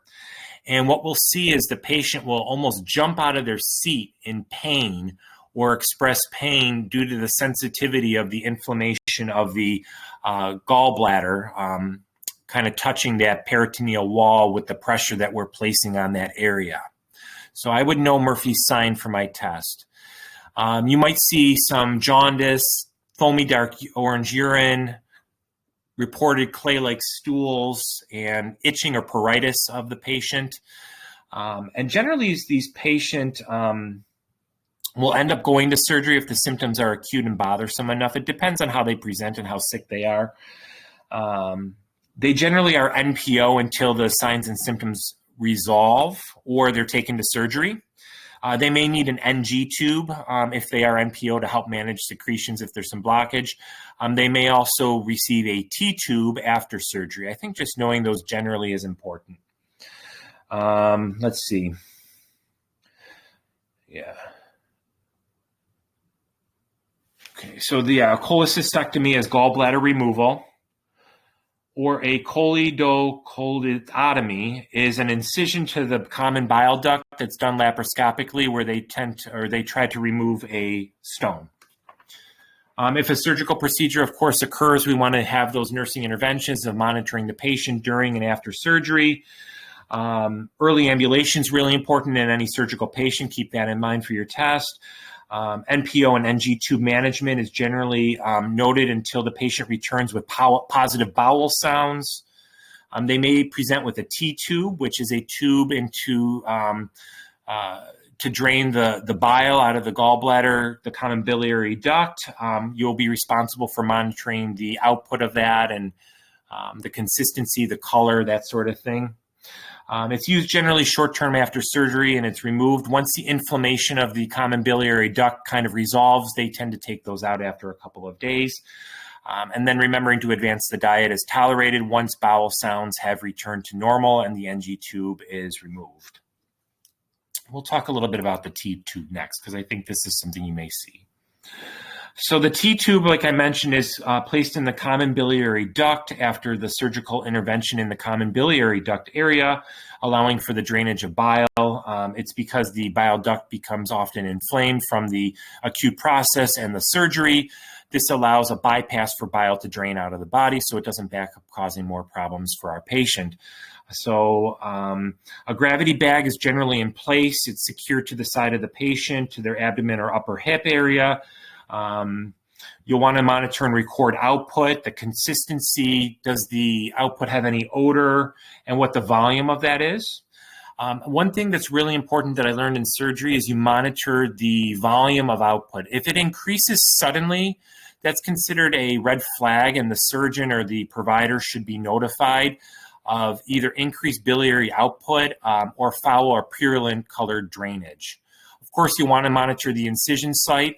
The incision site is important for signs and symptoms of infection, of course, monitoring that and letting provider know. And then at some point, usually 2 to 4 days after surgery, depending on how the patient's doing, you'll be asked to clamp the T-tube. That requires a provider order. And you'll assess the patient's tolerance. Are they nauseated? Do they have vomiting? Do they have cramping, abdominal pain? If so, you may have orders that are standing, or you may need orders to unrelease that clamp to allow that biliary drainage to go back into the T-tube and into the bag. Or are they tolerating it for a period of time, and then we extend the period of time that they have it clamped and see how they tolerate. The longer they tolerate it, obviously the better, the more likely they are to have it removed in the short term. So those are the interventions with the T-tube that I think are very important for the nurse at the bedside. Slide 23, also a common condition, cirrhosis. It's a progressive disease that includes the destruction of the hepatocytes or liver cells. Again, watching for those elevations that Dr. Tassu and I mentioned on the lab slide, the ALT, AST, those types of things. You'll see derangements there. There's many causes to liver cirrhosis or damage or inflammation to the liver. Most common causes are generally chronic alcohol use, chronic hepatitis C, NASH, or non-alcoholic fatty liver disease, and NASH, which is non-alcoholic steatohepatitis. I can spell that, STEATO hepatitis. It's referred to as NASH. So basically, cirrhosis causes a hypertension of the portal hypertension, ascites or accumulation of fluid in the peritoneal cavity. You might see a patient with bleeding esophageal varices or thin wall vessels at the bottom of the esophagus that become dilated, tortuous, and could be oozing blood. You may see the patient presenting with coagulation issues. And bruising and or bleeding. You might see dysfunction in their INR. So again, referring back to that lab slide and watching for abnormalities in anticoagulation. These patients may be jaundiced because of the buildup of bilirubin. The liver usually processes out the old red blood cells, and it's no longer effective at metabolizing the bilirubin. You may see systemic encephalopathy. Again, we talked a little bit about ammonia levels before, elevations in ammonia, so the liver is not able to cycle and filter that out effectively. There's a buildup of ammonia in the system. This leads to a fluctuation generally and an altered mental status. And you'll also see some neuromuscular disturbances such as astaxerus, which is the hand flap. That may be on your exam. I think that was on mine, where you'll see kind of a flapping or a fluttering or a twitching of like the hands from the wrist down. And the patient might also have kind of a fruity smelling breath or a breath tone or some abnormal breathing associated with that. So when assessing these types of residents with cirrhosis, you want to pay attention to some of the major findings such as ecchymosis and petechiae for the bleeding or dysfunction with the coagulation cascade, interference with the vitamin K levels and that whole cascade. They'll look jaundiced. They might be itching or have pruritus. They may have some erythema or redness to their palms as well. I've seen that a couple of times. And spider angiomas or spidering in really severe cases. I've seen it once or twice in practice on their chest. You may see gynecomastia with the endocrine changes that go along with that. And the flapping of the hands or asterixis with the buildup of ammonia. That's a neurologic change. That's obviously a red flag. They may complain of some numbness in their feet. And then again, the altered mental status with the buildup of ammonia is important to know. Hypoxia, dyspnea may be also present, again, with that altered mental status with the buildup of ammonia affecting the breathing center as well. Some of the GI symptoms associated with hepatitis are the clay-colored stool, nausea. We talked about the esophageal varices or that tortuous vein at the bottom of the esophagus and the bleeding. We talked about the changes in the hematologic system in terms of the clotting cascade and the disruption to that with the vitamin K production and synthesis, and may put our patient at risk for dysrhythmia in terms of cardiac system and portal hypertension. And these patients are at high risk of renal failure as well due to increased urine bilirubin. Peripheral ascites and swelling, particularly around the abdomen, is common. And they may also experience peripheral edema as their albumin levels have changed. They're no longer able to keep the osmotic pressure in their vascular system, and proteins leak out.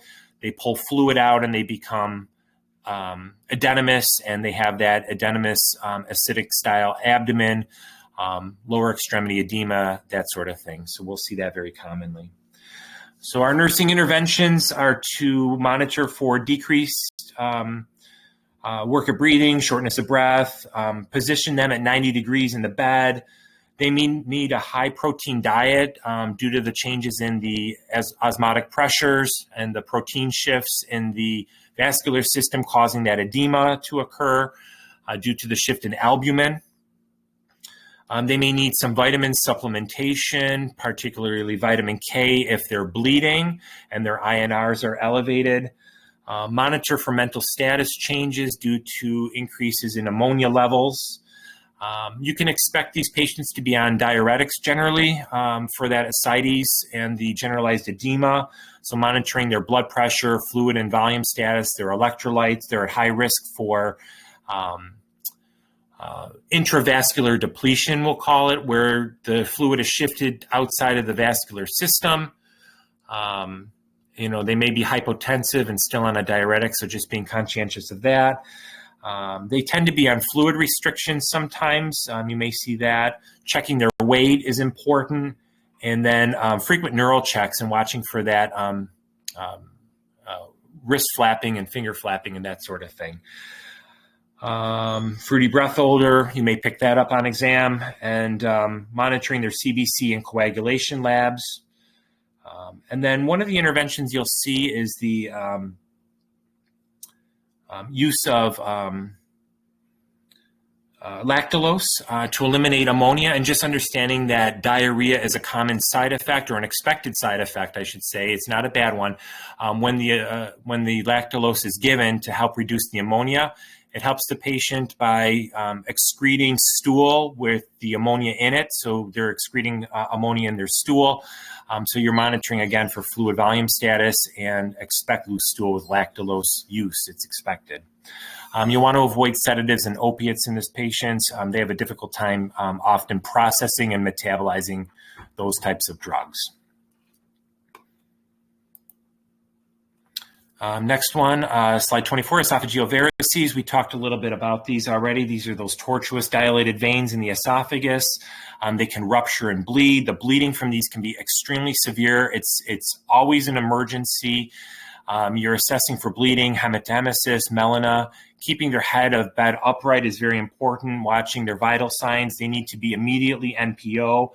I would expect that you would draw blood almost immediately, get a type-in screen, a CBC, a chemistry panel on file right away. And the intervention is generally twofold. They can use sclero-type treatment where we use an endoscope that's in the picture to your right.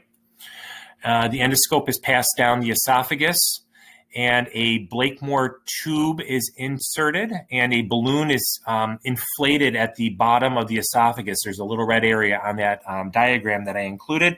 That balloon puts pressure onto the bleeding veins and tamponades and helps stop the bleeding from that site. The other thing that can be done sometimes is using the endoscope, again, going down to the bottom of the esophagus, injecting epinephrine into the site of bleeding can help stop and reduce some of the bleeding in that site as well. So you'll see scleric treatment with the endoscope, and you'll also see the Blakemore tube to help with the pressure on the esophageal varices. Hepatitis, this is kind of a big topic. There's quite a few different types of hepatitis. We'll talk about each one of them just briefly, but it's an inflammation of the liver. It can be caused by a virus, a bacteria, or exposure to a hepatotoxic substance. Our goal is to reduce the inflammation and the damage to the liver, and to avoid chronic liver cirrhosis or chronic damage to the liver. 3 stages you should be familiar with: the preicteric, which is the first portion of the hepatitis infection or disease process. It's generally within 2 weeks of the offending incident. The icteric process is the second portion, kind of the mid portion, and then the post-icteric stage is the third. So it's a progressive disease. Each stage has specific symptoms, and just being familiar with that would be important. Hepatitis A. So this is generally a fecal-oral route transmission. You should be suspect of this in areas where patients live in either crowded conditions, they visit crowded conditions, things like daycare or nursing homes, or they've been exposed to poor sanitation or poor conditions. Think of cases of natural disaster or something like that. Fecal-oral route of transmission, contaminates of the fecal matter are passed on from the body. They've landed somehow in water, milk, food, vegetables, poorly cleaned utensils. It can also be transmitted person to person. The virus is ingested, it gets into the digestive tract, and then it can establish the infection within the patient. So the blood test for this is HAV or anti-HAV antibody. So I would know anti-HAV antibody. That's the blood test that looks for hepatitis A in our patients. We'd want to teach prevention measures, strict hand washing, avoiding contaminated foods, washing our foods, washing our vegetables, taking precautions around stools, around needles. And there's also a vaccine, just understanding there's a vaccination available for hepatitis A. The doses, I believe, are 6 months apart last I checked. And patients who have acute hepatitis A that's very serious, there is some post-exposure immunoglobulin, I believe, that can still be administered in like an ED type setting if they're very ill. So I would know that sanitation and hand washing, fecal-oral route, and the blood test of anti-HAV antibodies are the main things to know for hepatitis A. Hepatitis B. Hepatitis B can really affect anybody. A lot of times this disease has had stigma in the past, but just recognizing as a nurse, anybody can be affected by this at any time. The individuals, though, who are at most risk are IV drug users. Think of us, healthcare workers, when we're handling needles or contaminated body fluids. And patients who undergo hemodialysis, although that's less and less than it used to be. It's generally transmitted through blood or bloody body fluids or other body fluids. Those fluids include the blood, semen, and saliva. So be conscientious of contaminated needles for, again, IV drug users, healthcare workers, things like that, sharps exposures in the community. Sexual transmission through blood and body fluids, semen in particular. Perinatal transfer can also occur with this disease. So the baby can contract it at birth. We want to teach our patients to avoid things like sharing razors, toothbrushes, notifying their OBGYN if they are hepatitis positive. Now they screen for it.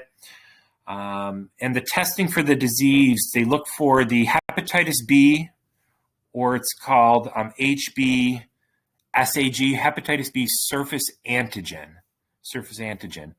That's how we determine the diagnosis for hepatitis B. Hepatitis B surface antigen. Hepatitis C, again, a disease that has had stigma in the past and continues to do so in our communities. It can affect anybody, very similar in terms of transmission to hepatitis B. We see it commonly in IV drug use population. We did see it in people between like the baby boomer generation, 1945 to 1965 years of birth, due to use of needles for recreational drugs, travel overseas during the wars, where they were using tattoos and other types of things and reusing needles. But risk factors in general are the same as what we just discussed for hepatitis B. Blood is the main transmission mechanism for this.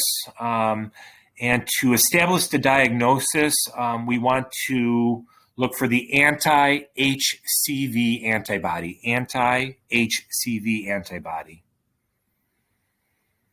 So taking needle precautions, hand washing, safer sexual practices. They do screen our blood transfusion supply, I believe, in this country for hepatitis C. Those are all preventative measures. Two less common ones that we don't hear quite as much about, hepatitis D and E, I would just have a general familiarity. Their risk factors are the same as hepatitis B, and I believe, if my memory recalls, they coexist with hepatitis B. At least hepatitis B and D coexist. You can't be hep D positive without hep B. So I would just know that. Hepatitis E. Just to add on this one. Yeah. The two don't exist together, but D is dependent on B. B, correct. The B can give infection by itself, but D by itself cannot give infection without hepatitis B. So hepatitis D cannot give infection by itself. Agree. And then the next one is hepatitis E. Honestly, I don't know much about this one. I know that it's waterborne. I had to look it up. So it transmits in similar mechanisms to hepatitis A. So generally, when water supply and sanitation are in place, it prevents the transmission of hepatitis E. And again, hand washing is always the number one precaution in nursing practice for prevention of transmission of disease. So it's very common. And the story is related with pregnancy, hepatitis E.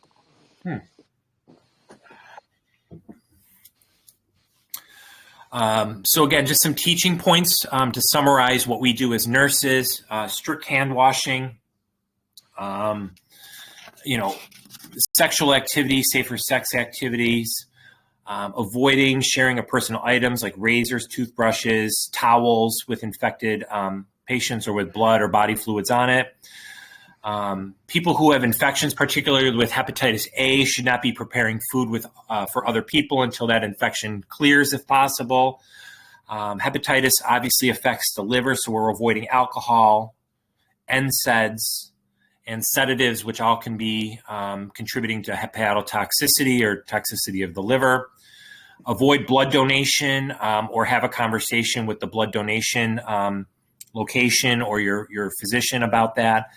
Avoiding close personal contact such as kissing and sexual activities, if possible, until your labs are negative or you've taken proper precautions. If possible, you can alert other healthcare workers of active infection.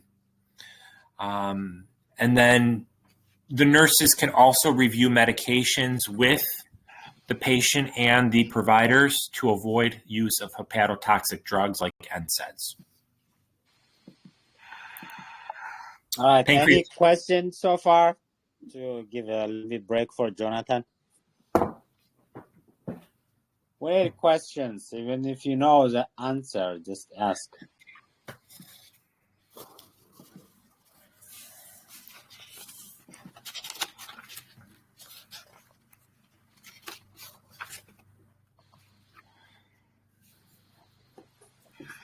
Just to add some, in peptic ulcer disease, usually related with NSAID, it's okay to give misoprostol or prostaglandin E2 analog before the ulcer. Once somebody has ulcer, it's not a good idea to give NSAID.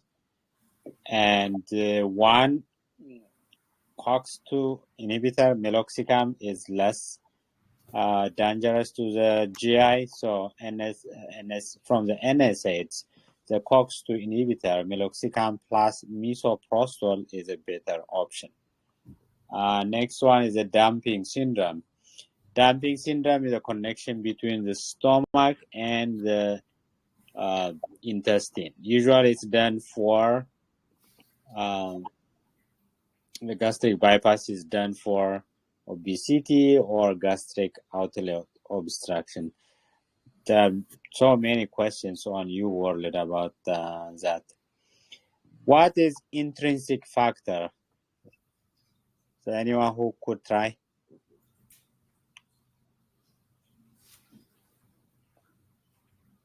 One day, what's intrinsic factor? Or Becky?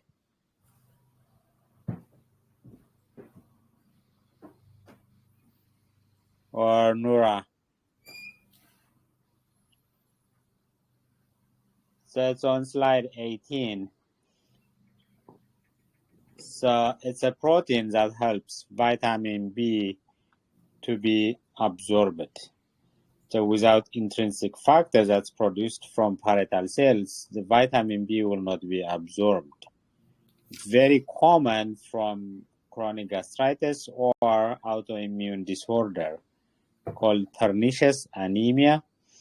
And people with Addison's disease, Hashimoto thyroiditis, other immune disorder patients could have B12 deficiency. So if there is no intrinsic factor, by giving oral vitamin B12, you cannot absorb the vitamin B12. So it should be by injection. So you need to understand that there's no benefit of giving oral vitamin B12 if there is no intrinsic factor.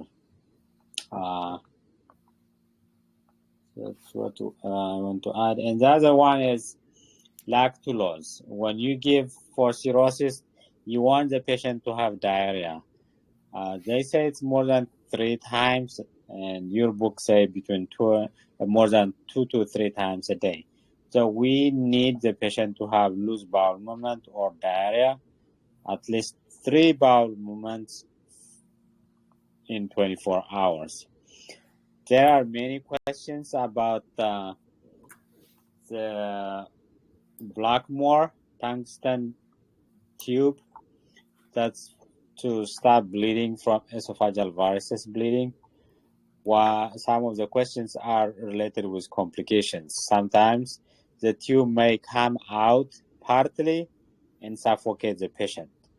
So how do you fix the troubleshooting? One is to deflate by using a syringe, and if it is not working, you have to cut that part so the air can come out by itself. You can use scissors. One thing Jonathan was saying was patients with liver cirrhosis could get massive ascites, and when they did paracentesis, the fluid comes out and the person gets hypotensive. Those patients need albumin infusion. Albumin is oncotic, so it can retain the water in the blood. So usually massive paracentesis, 5 liter or more, albumin is indicated to keep the blood pressure stable. Just to repeat again, hepatitis A and E are fecal-oral. Hepatitis B and C are blood or body fluid related, because it's on new word that hepatitis B or C are not transmittable by urine or stool. So it's the other way around. It's by body fluids. Okay. Jonathan, you can continue. Thank you. So we're on slide number 31, pancreatitis. And I did place a little graphic in the right upper hand corner of the pancreas. If it's in color on your screen, you'll see the common biliary duct in green that we've talked about a couple of times. And if you follow that straight upwards, you'll see where it connects to the gallbladder. You'll also see the yellow portion or orangey portion of the diagram. That's the pancreas. And you'll see the 3 portions, the head, the tail, and the body. The body's the middle portion of the pancreas. And you'll also see where the bottom of where it says accessory pancreatic duct, just below that, you'll see where the pancreatic duct and the common biliary duct exit into the duodenal papilla, or the ampulla vator that we talked about earlier, that's in the duodenum, or the top part or the upper portion of the small intestine, where those enzymatic juices and enzymes are deposited into the duodenum for the digestive process. So just kind of being familiar with that, it might make it a little clearer after some of the things we talked about to, just review that diagram and see where the dysfunction is. So in that common biliary duct or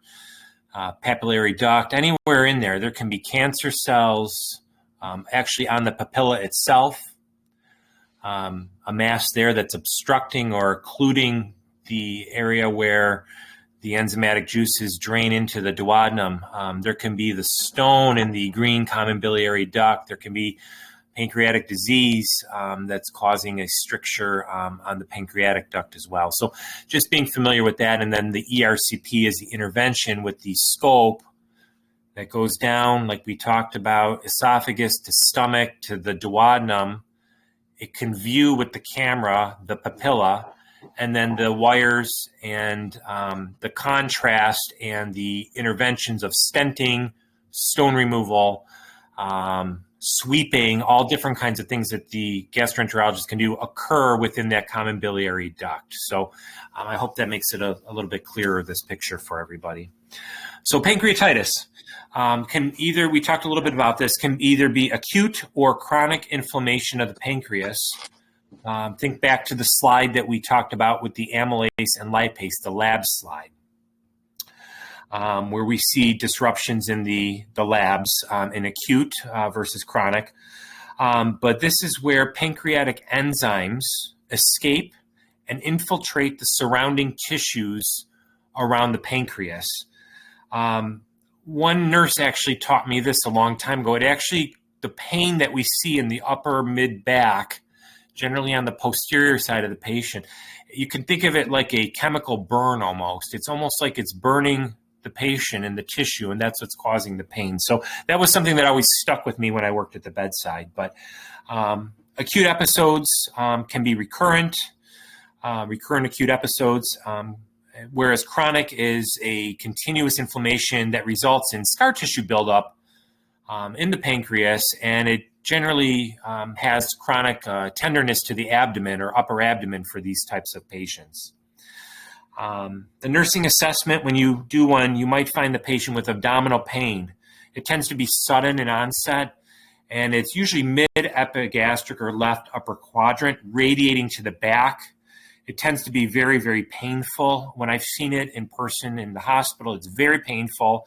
They generally require a lot of analgesic support. Hydromorphone or Dilaudid is generally what works the best in these patients, I found.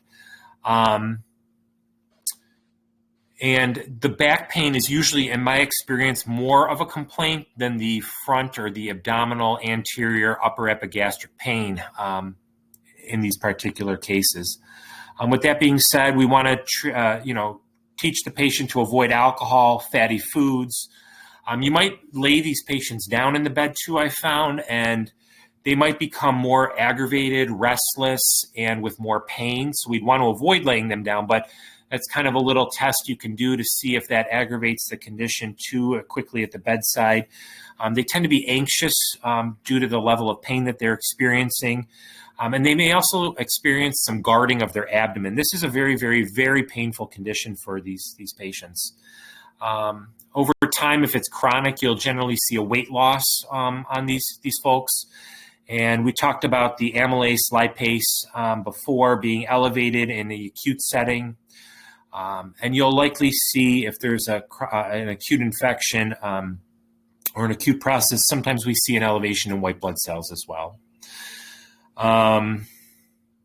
Physical assessment continuing on here. I think two of the main things that I use as a nurse practitioner, and I remember learning as a nurse as well, are the Turner's sign, likely to show up on your exam, I would think, and the Cullen's sign. These are pretty well known in the surgical med-surg world of nursing.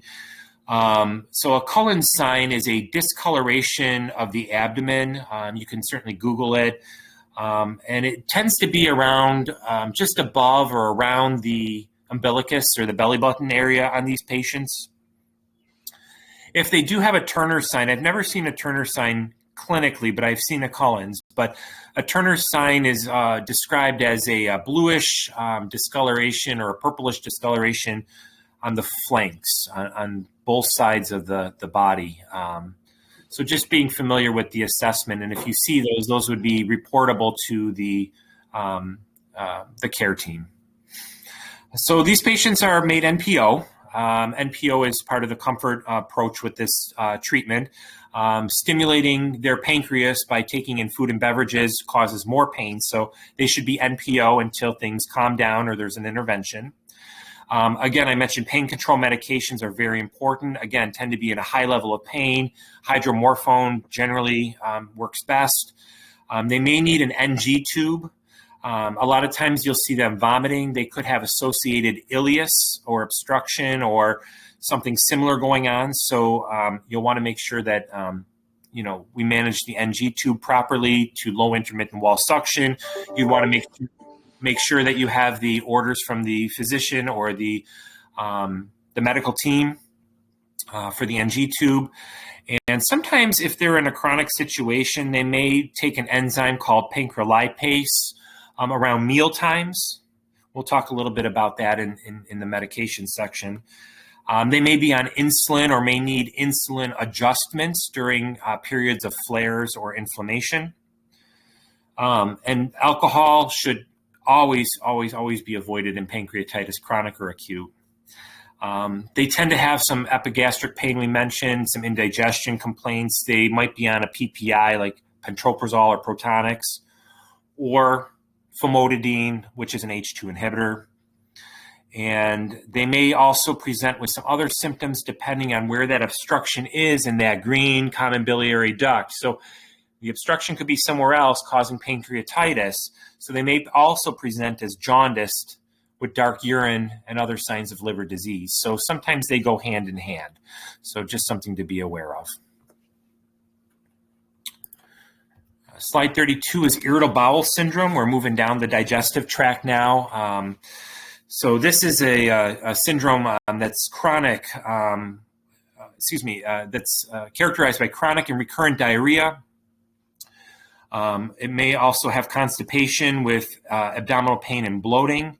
There tends to be a predominance in most patients of either one or the other. So they may have IBS or irritable bowel syndrome, more diarrhea-like or more constipation-like, or they vacillate between the two. So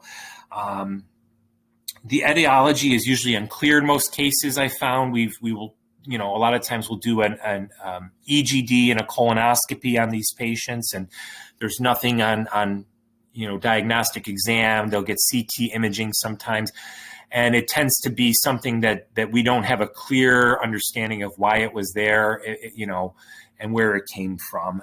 So a lot of this is controlling their symptoms of abdominal pain and bloating, and providing education on increasing fiber in their diet, oral fluids, and you may see some GI doctors prescribe probiotics. Not always. It's got a mixed kind of bag of whether or not it's helpful, but some providers feel it is and some feel it's not. So those are for those with constipation, prominent IBS. Those with diarrhea may be on a bulk-forming laxative. Think of like psyllium husk or Metamucil, something like that. There's a couple newer medications that I'd like to just mention. We'll talk about later too. Lubiprostone and Lincotide, or Linzess is the one you'll see on TV on the commercials. Those help with some motility and constipation dominant IBS. So again, just thinking it can either be more diarrhea-like, more constipation-like. Fiber is very important, oral fluids, maybe probiotics. And then there's specific medications like the Linzess that can be used in the constipation dominant setting versus bulk forming laxatives like psyllium husk or Metamucil in diarrhea prominent. Slide 33, ulcerative colitis. This is an inflammatory process that starts at the rectum and can work its way up all the way through the colon to the cecum. So the cecum, again, is where the small and the large intestine are connected by the ileocecal valve. And generally these folks have a lot of pain. It's often confused with Crohn's disease. So again, this ulcerative colitis, I want you to keep in mind it affects the colon itself, and it results in poor absorption of nutrients. The colon becomes edematous or swollen up. You'll see like thickening and puffiness if you look on a colonoscopy exam.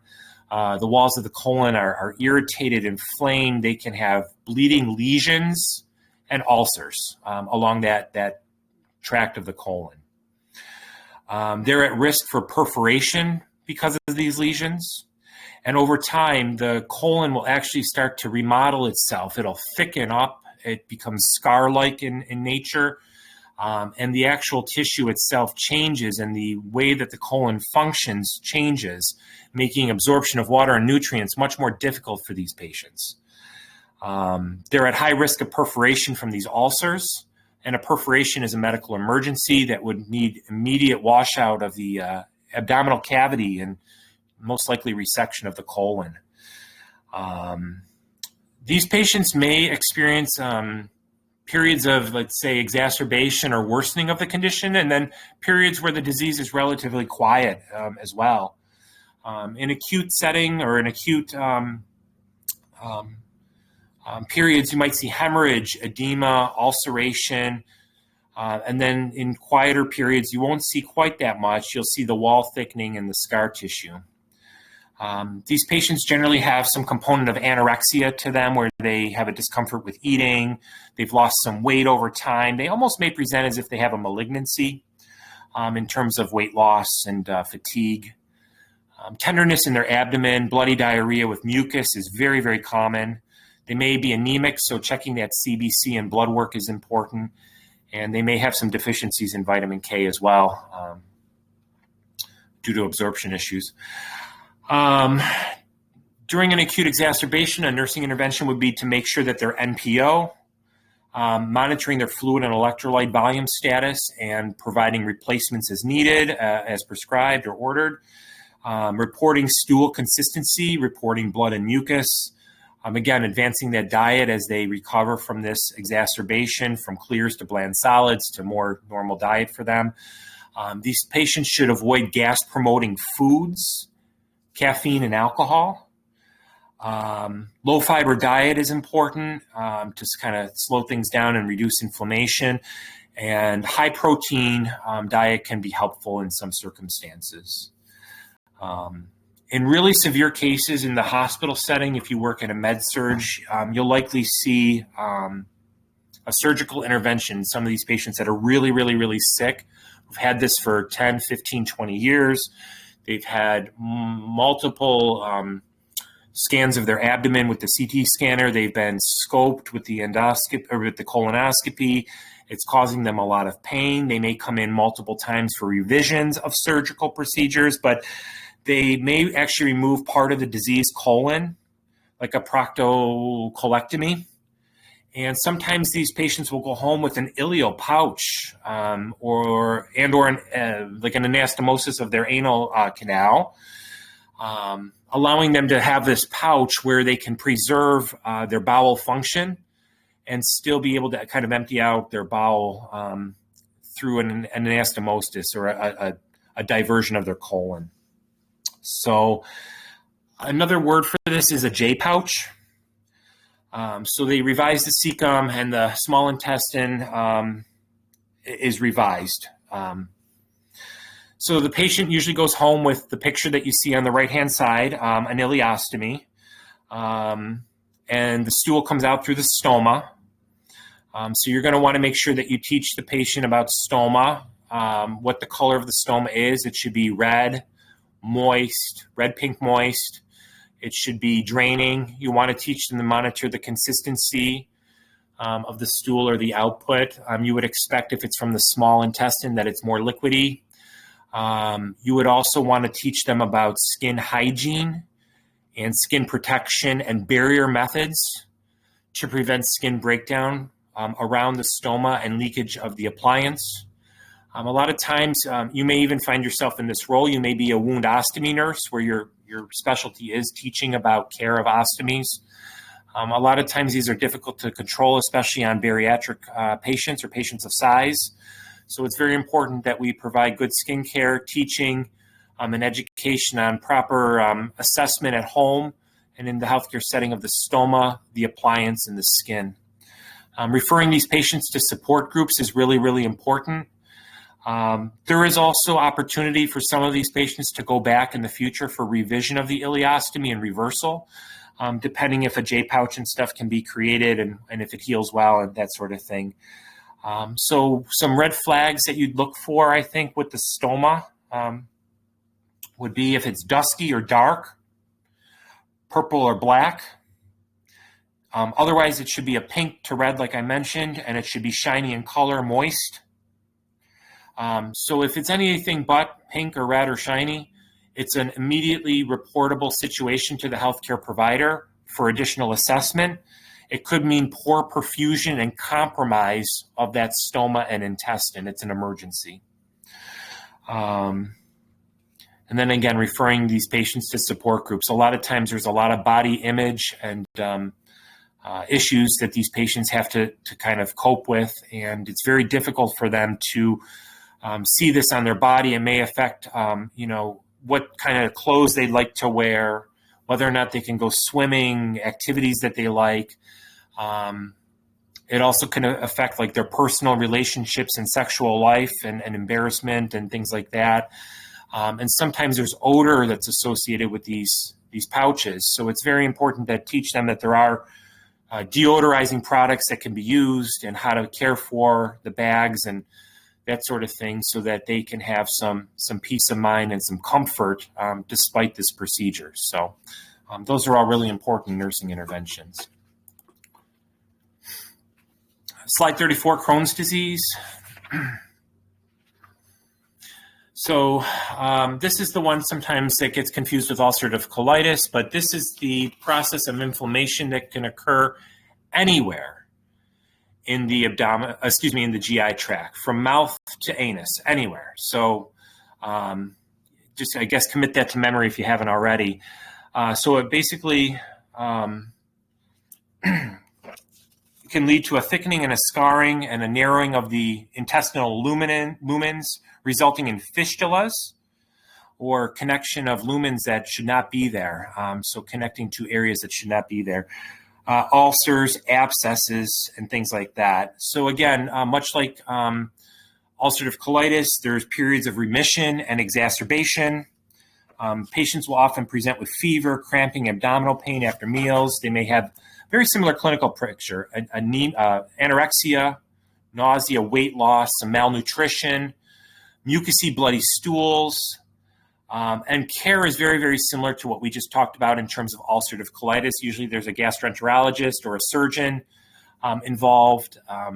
There are surgical interventions. They may need to have fistulas and parts of their intestines removed, and surgical intervention in that. So a lot of times these folks will also have ileostomies or ostomies, and they may need additional teaching and support surrounding those appliances that we just reviewed. So just knowing the difference between ulcerative colitis and Crohn's, similar interventions, similar teaching, but just where it's affecting in the GI tract is the big difference. 35, appendicitis. Something very common you may see mostly in the outpatient world or in an ED world, or if you work in the OR, an emergent case. This is inflammation of the appendix. The appendix generally gets inflamed due to an infection or a bacterial concentration in that area, and it can cause a rupture in a matter of hours. So this is a medical emergency. It can lead to peritonitis, which can lead to sepsis and death. It's a very, very serious condition. Pain is generally noted in the periumbilical area, and it'll generally radiate. So just above the belly button, and it'll radiate to the right lower quadrant, just above the iliac crest generally.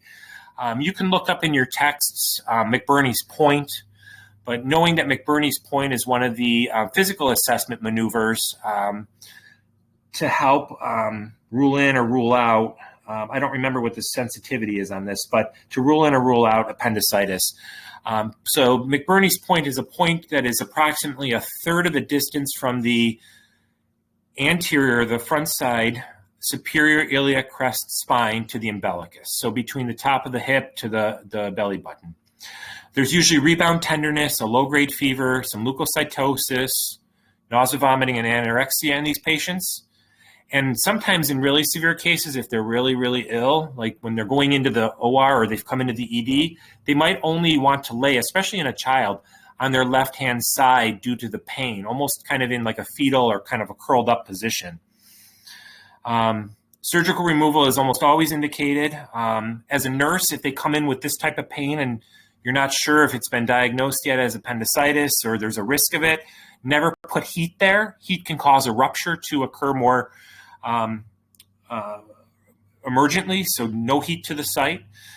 Prep them for surgery right away if there's a concern for that, or you've received a call from a primary care office. They're coming in with suspected appendicitis. So that means NPO, obtaining informed consent, starting IV fluids and IVs, and expect that they might receive some antibiotics through that IV prior to surgical procedure. Sometimes these rupture and they can catch them in time in the OR. They'll kind of clean out the abdomen. They'll do like a washout of the area, and they may present with some type of drain afterwards. So don't be surprised if there's like some type of percutaneous drain or something like that on these patients if they had a rupture. They use various types of drains I've seen in practice, so you'll have to see what they use at the site you're working at. But again, you watch for signs or symptoms of infection, monitoring the color consistency, the odor, the amount of volume that's coming out of that drain after the surgery. And you'd expect over several days that that would decrease and the drain would come out. Slide 36, diverticulosis and diverticulitis. Super, super common.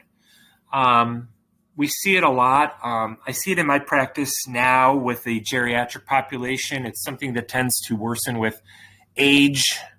They tend to see it a lot in Western culture.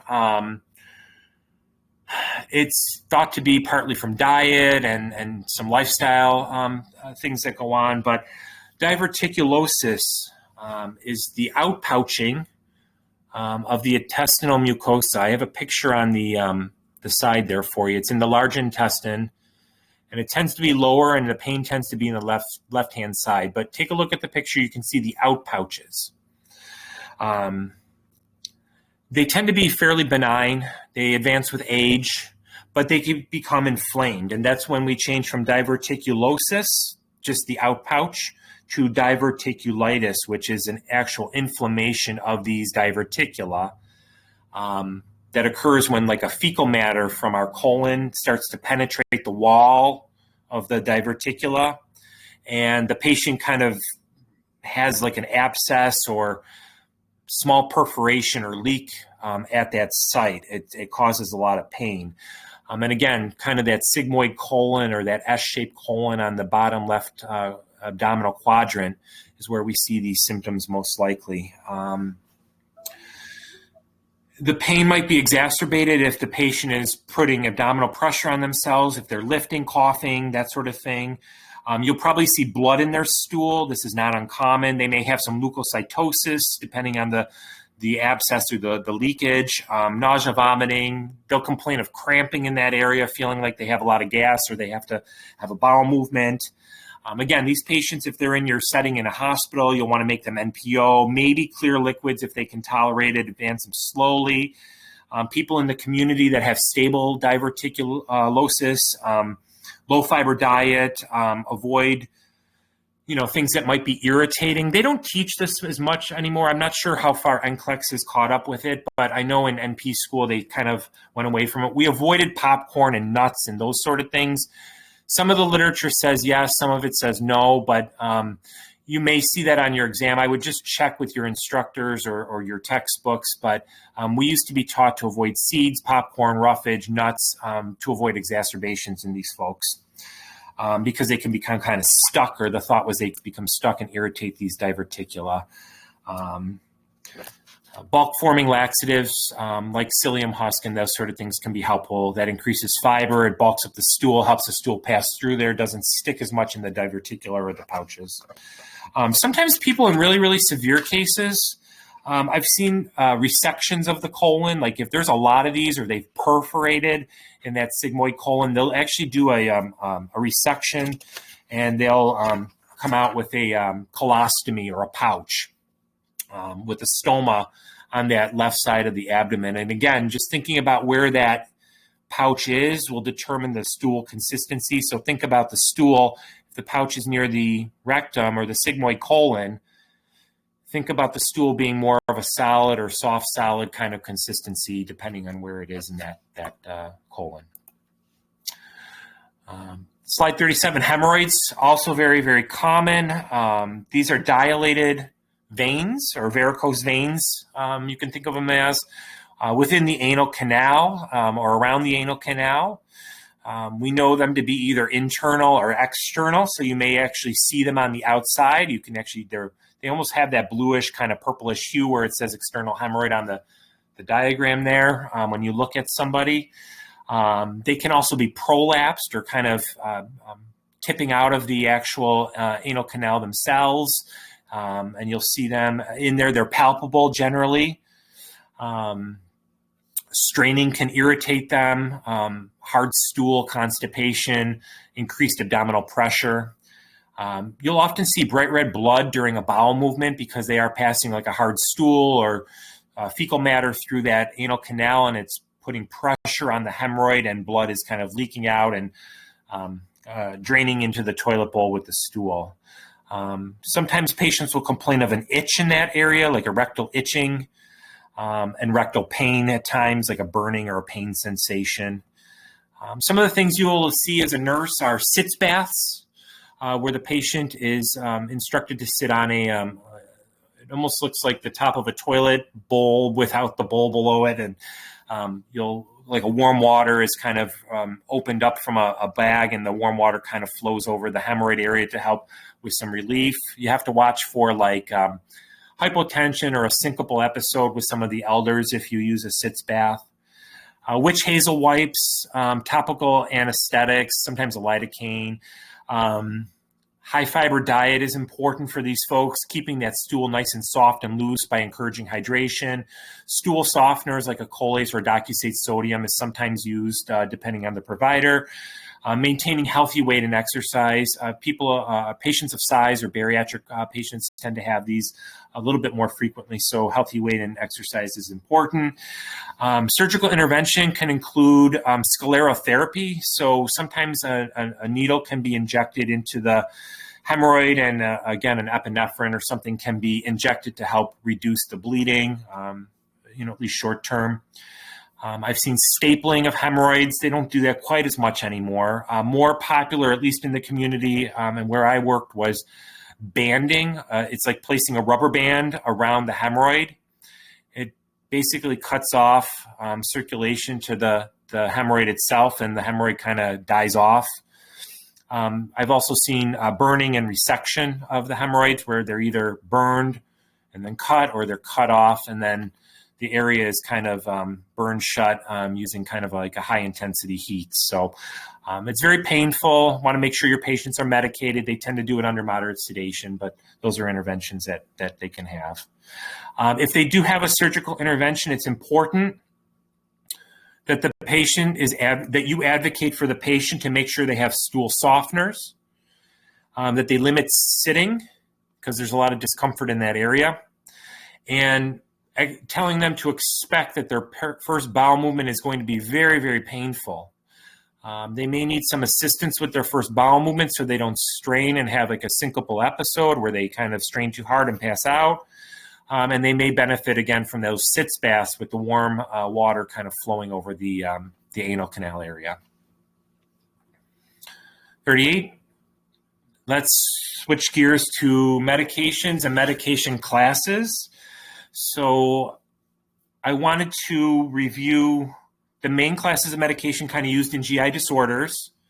So you'll want to be sure to know some examples of each of the medications from these classes. Nurses should know the mechanism of action for these medications, like in your nursing drug handbooks and things, and how to safely administer these medications to our patients from the nursing perspective. And just some things to throw out there that are helpful for me. Think about the suffix of the medication, and then consider the class of the medication, and then what that class of medication is generally used for. So even if you don't know the specific medication on your exam, you will look for clues by breaking down the name of the medication, like famotidine, cimetidine, right? So you might know famotidine is an H2 blocker, right? You're like, geez, I don't know cimetidine, but oh, wait, yeah, that makes sense. That's like an H2, and we're talking about like GERD. So that might be the right choice. So just kind of breaking down those medications when you're looking at them is always really helpful, especially as you're starting out as a nurse. It'll help clue you into the condition, like I mentioned, that it's used to treat. So you might not be familiar with the medication, or maybe just the condition itself, or one or the other, but break it down into something that's easy for you, and then just kind of deduce it from there, and don't get like overwhelmed by that or like scared by, a medication you might not be familiar with. So slide 38, let's start with antacids. Antacids are used to raise the pH level of the stomach. We talked about them earlier in the presentation with peptic ulcer disease and GERD. So these should be taken on a regular schedule, generally for a short period of time.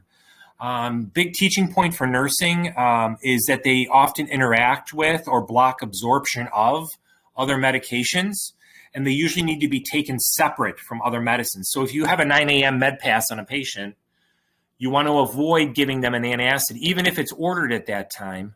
You may want to, discuss the order with the provider or use nursing judgment, depending on your facility and policy, to give that antacid either before or after 1 to 2 hours your other medications during a med pass, or you may have interactions where it's not effective and it's not helpful for the patient, and other medications may be subtherapeutic.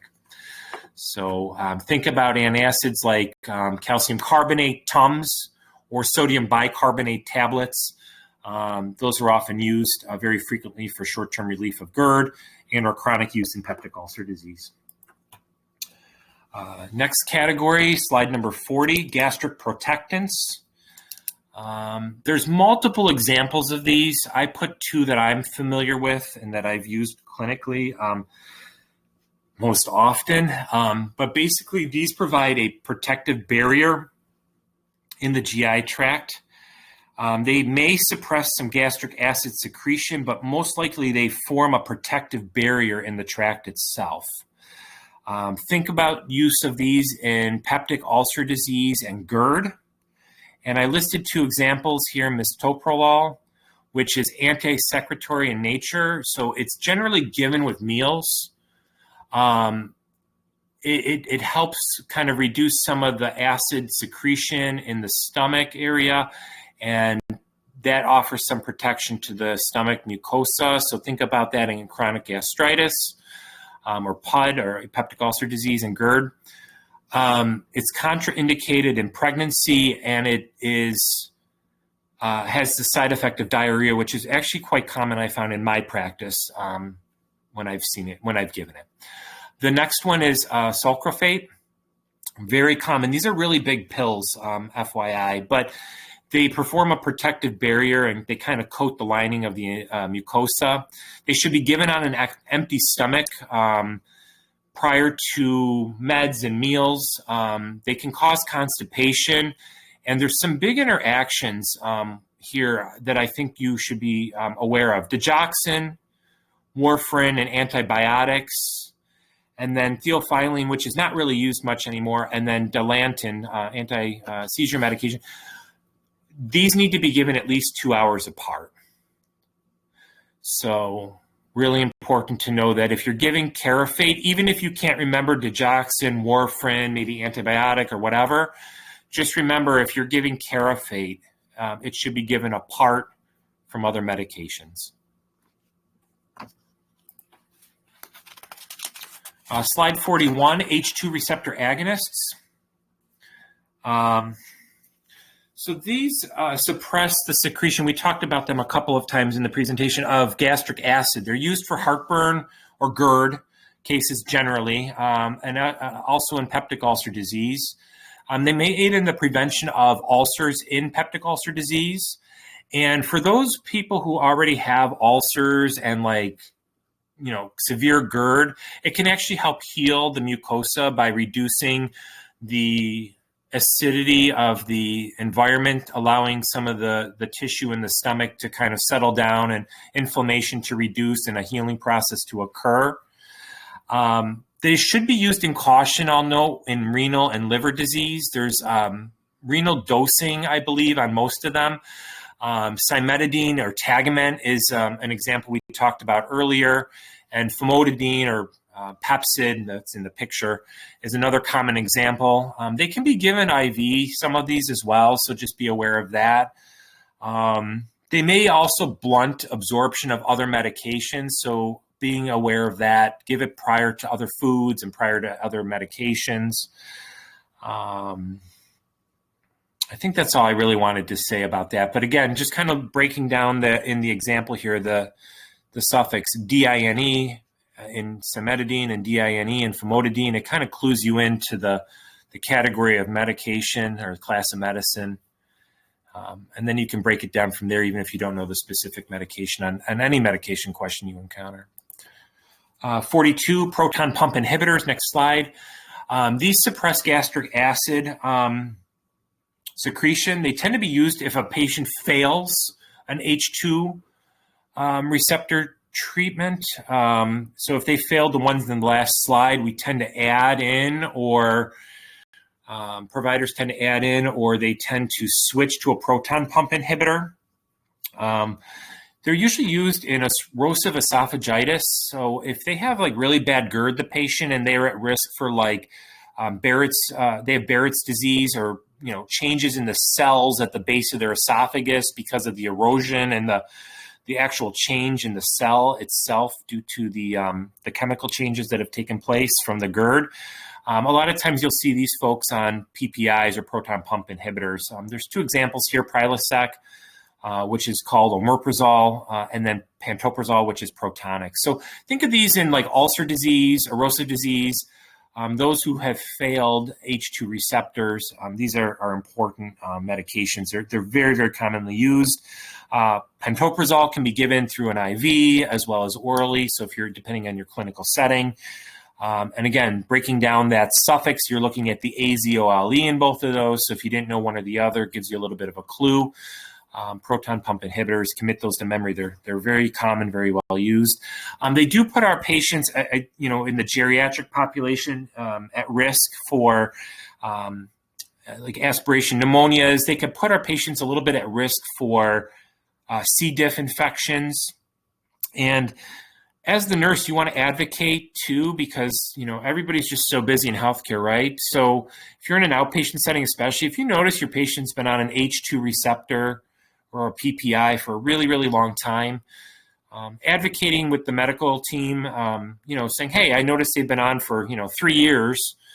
I just want to know, is this something we can get them off of? These are a lot of times our patients, they get stuck on these medications for years and years and years, whether they're younger or older patients. And that's something as nurses we can do to help our patients with the medication costs, pill burdens, side effects, and things like that. So next slide is 43, prokinetic agents. We talked a little bit about this for those with dumpings, with GERD and paralytic ileus.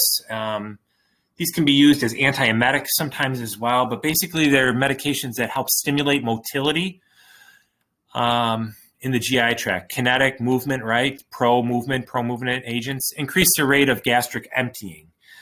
There's a couple examples I listed here for you. The most common one in our community where I practice is metoclopramide. I can never say it, or Reglan. That's what everyone around here calls it.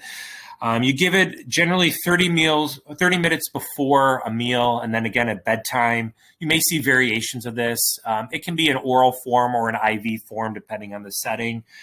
You want to make sure before you give it that you assess the bowel or the abdomen to make sure there's not a suspicion of obstruction or perforation, or that the patient isn't hemorrhaging. Any of those things would be red flags to hold the medication or question the order and review it with the provider.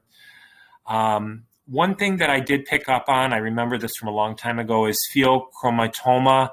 If they have an adrenal tumor, that's always a contraindication for this medication. And Parkinson-like symptoms could be a long-term side effect of having a patient on one of these medications over the long term. So those are signs and symptoms to watch for, to discuss with the provider. So no Reglan.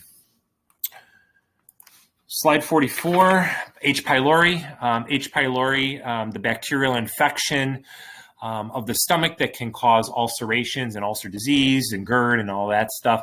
If your patient's been tested for this, they've had maybe a stomach biopsy on an EGD, they've done the culture, there's a couple different tests, but they've determined they have an H. pylori bacterial infection.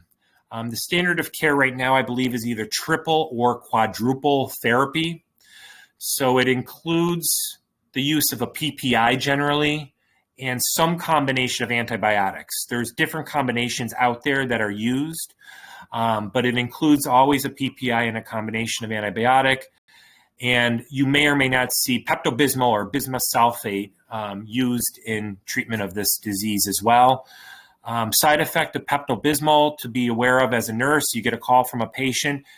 They might say that they have like a grayish or a blackish colored tongue.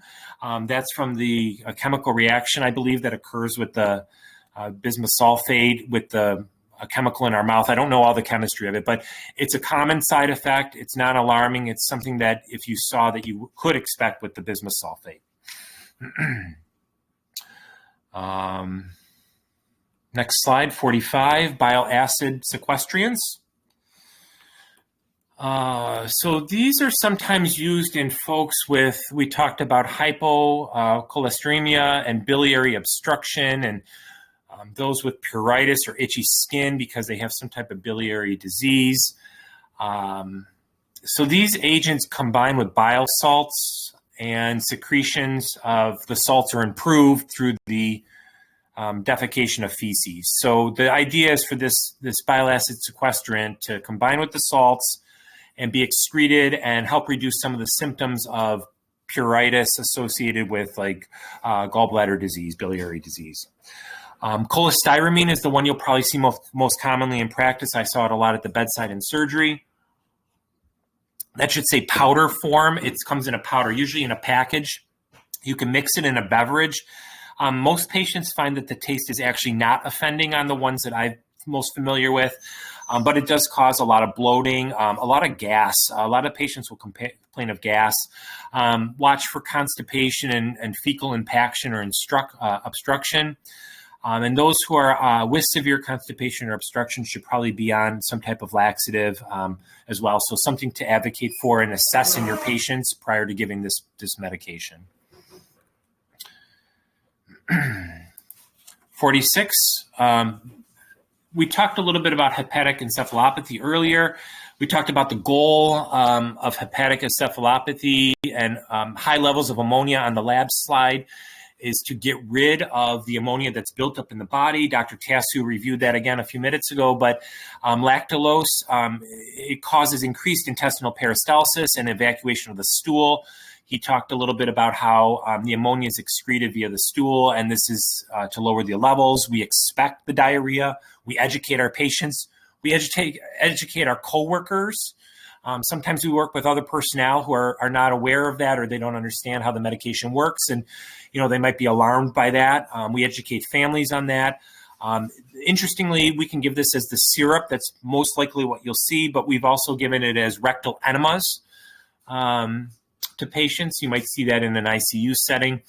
And then the monitoring that goes along with that is obviously following up on the ammonia labs, expecting loose stool, and then increasing hydration via IV or orally, depending on the situation.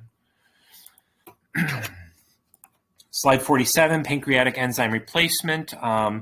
These are for patients with pancreatitis generally, either chronic or acute. It's used to replace or supplement pancreatic enzymes so that it can combine and reduce the amount of fatty stools that we're seeing in the patients. So they have some type of deficiency from their pancreatitis. They're not making the correct amount of enzyme. We have to supplement them. So this is always given with meals. It should be given with snacks. Again, it interacts with antacids. Most things do. So I think on your NCLEX, probably be aware as you review antacids, just think of them interacting with most drugs. Abdominal cramping tends to be a problem for these folks. Occasionally they'll complain of some nausea with it as well, but they can have nausea, vomiting, diarrhea, or some abdominal pain. 48, inflammatory bowel disease medications. There's usually a combination of drug choices that are used to treat ulcerative colitis and Crohn's disease. There's varied combinations I've seen over the years. The goal, I think the biggest thing to know is that the goal of these medications is to reduce the inflammation of the disease process on the bowel, to prevent resection of the bowel, to prevent the bleeding, to prevent the exacerbations, and to reduce the severity and time of these exacerbations. So the medications that are used in inflammatory bowel disease like UC and Crohn's are really designed to decrease overall inflammation and help reduce the side effects of these diseases, including perforation and colectomy and those types of things. Slide 49, irritable bowel syndrome. Medications are generally used to treat the symptoms of irritable bowel syndromes. We talked a little about these crampy abdominal pain with diarrhea or the constipation affect of irritable bowel. So, again, patients are either one side or the other generally. They're tailored to the predominant symptoms of either the diarrhea or the constipation.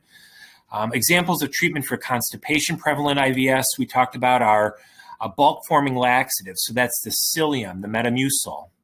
Make sure psyllium is administered with a full glass of water. It can cause aspiration if it's not. Other laxatives such as lactulose, mag citrate, stimulants such as senna or abizicatol can be used for constipation prevalent. Let's see. What else be prescribed? And then for constipation specific, they may also use the lubiprostone that we talked about earlier, or a calcium channel, which is a calcium channel activator. That should be taken with food. And it increases the amount of intestinal fluid and promotes elimination. And the one I see more commonly in our community is linaclotide or Linzess.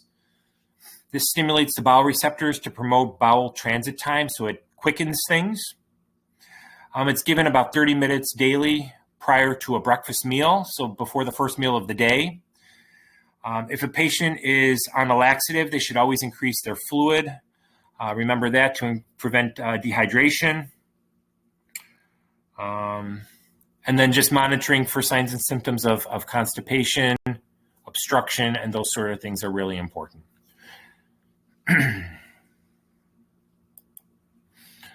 Slide 50, this is our last slide, antiemetics. We'll talk briefly about these. Antiemetics are used in a variety of different situations and settings. They work on different receptors in the body and in the brain. They're generally used in nausea and motion sickness management. They come from multiple pharmacologic categories.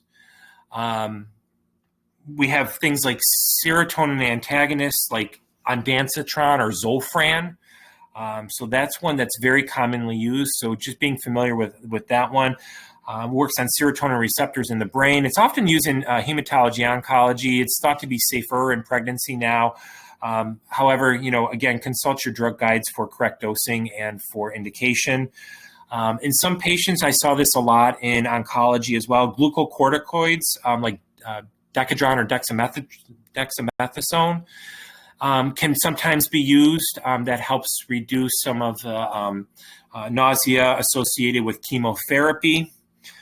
Benzodiazepines, like lorazepam or Ativan, it's sometimes called, has a propensity, I would say it's not the number one indication, but a propensity to help reduce nausea and vomiting in some situations. So being aware of that, and then the side effects that go along with that. Some other ones, this was interesting from oncology, cannabinoids or dronabinol or Marinol, sometimes we would use. That was also something we use sometimes for chemotherapy-associated nausea, vomiting. Scopolamine patch, which is an anticholinergic. It's a patch that generally goes behind the ear, stays on for a couple of days. That can help with motion sickness, sometimes vertigo, and also with nausea associated. Hydroxyzine and diphenhydramine or Benadryl as an antihistamine category. Those are also able to be used as antiemetics on occasion. Again, consult your drug books. And another one that you'll see is Phenergan or promethazine. Those are dopamine agonists. They can be given IV, orally. The big thing, if you give them IV, they can be vesicant and cause skin damage. And then I think the really big take-home points is most, if not all, of these antiemetics can cause some level of drowsiness.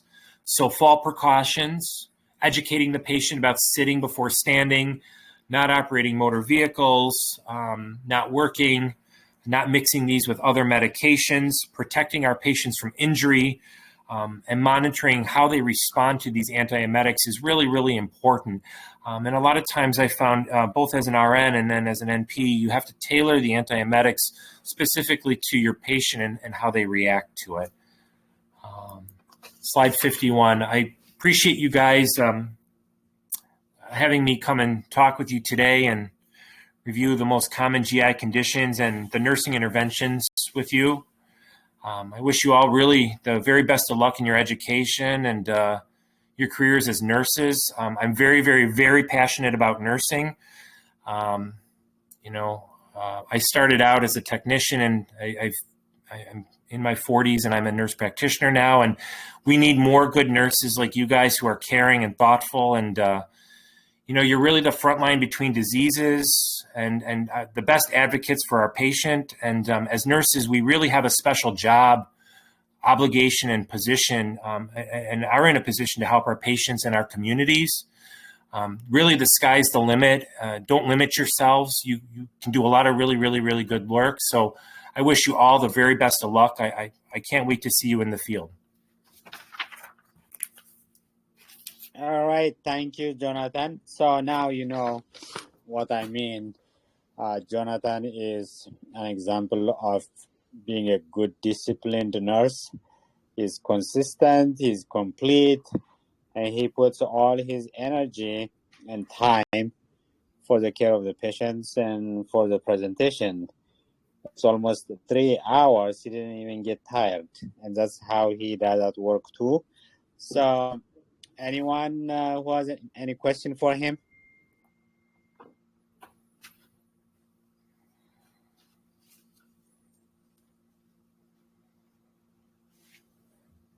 Any question? All right, I'll ask one question for the Robert. One of the medication for nausea and vomiting is ondansetron or Zofran. You can give it by tablets. You can give it tablets under the tongue or IV. When you do IV, do you push it fast or do you do it slowly, and why?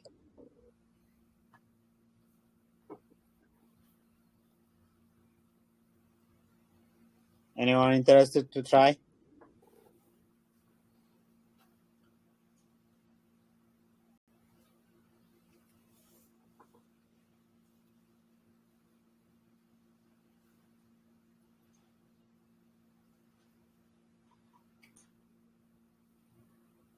So we talked about this last time.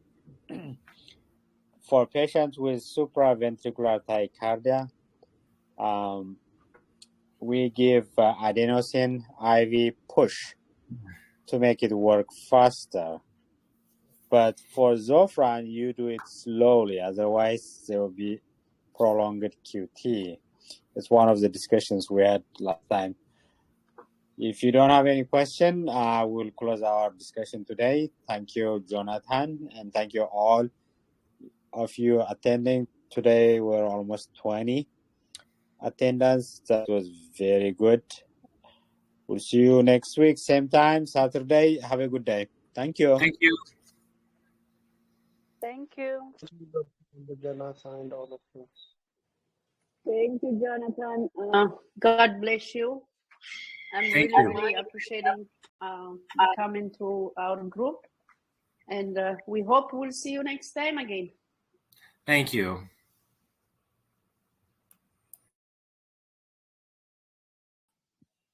Thank you so much, Jonathan, for your time and for your presentation. Nice presentation. Thank you so much.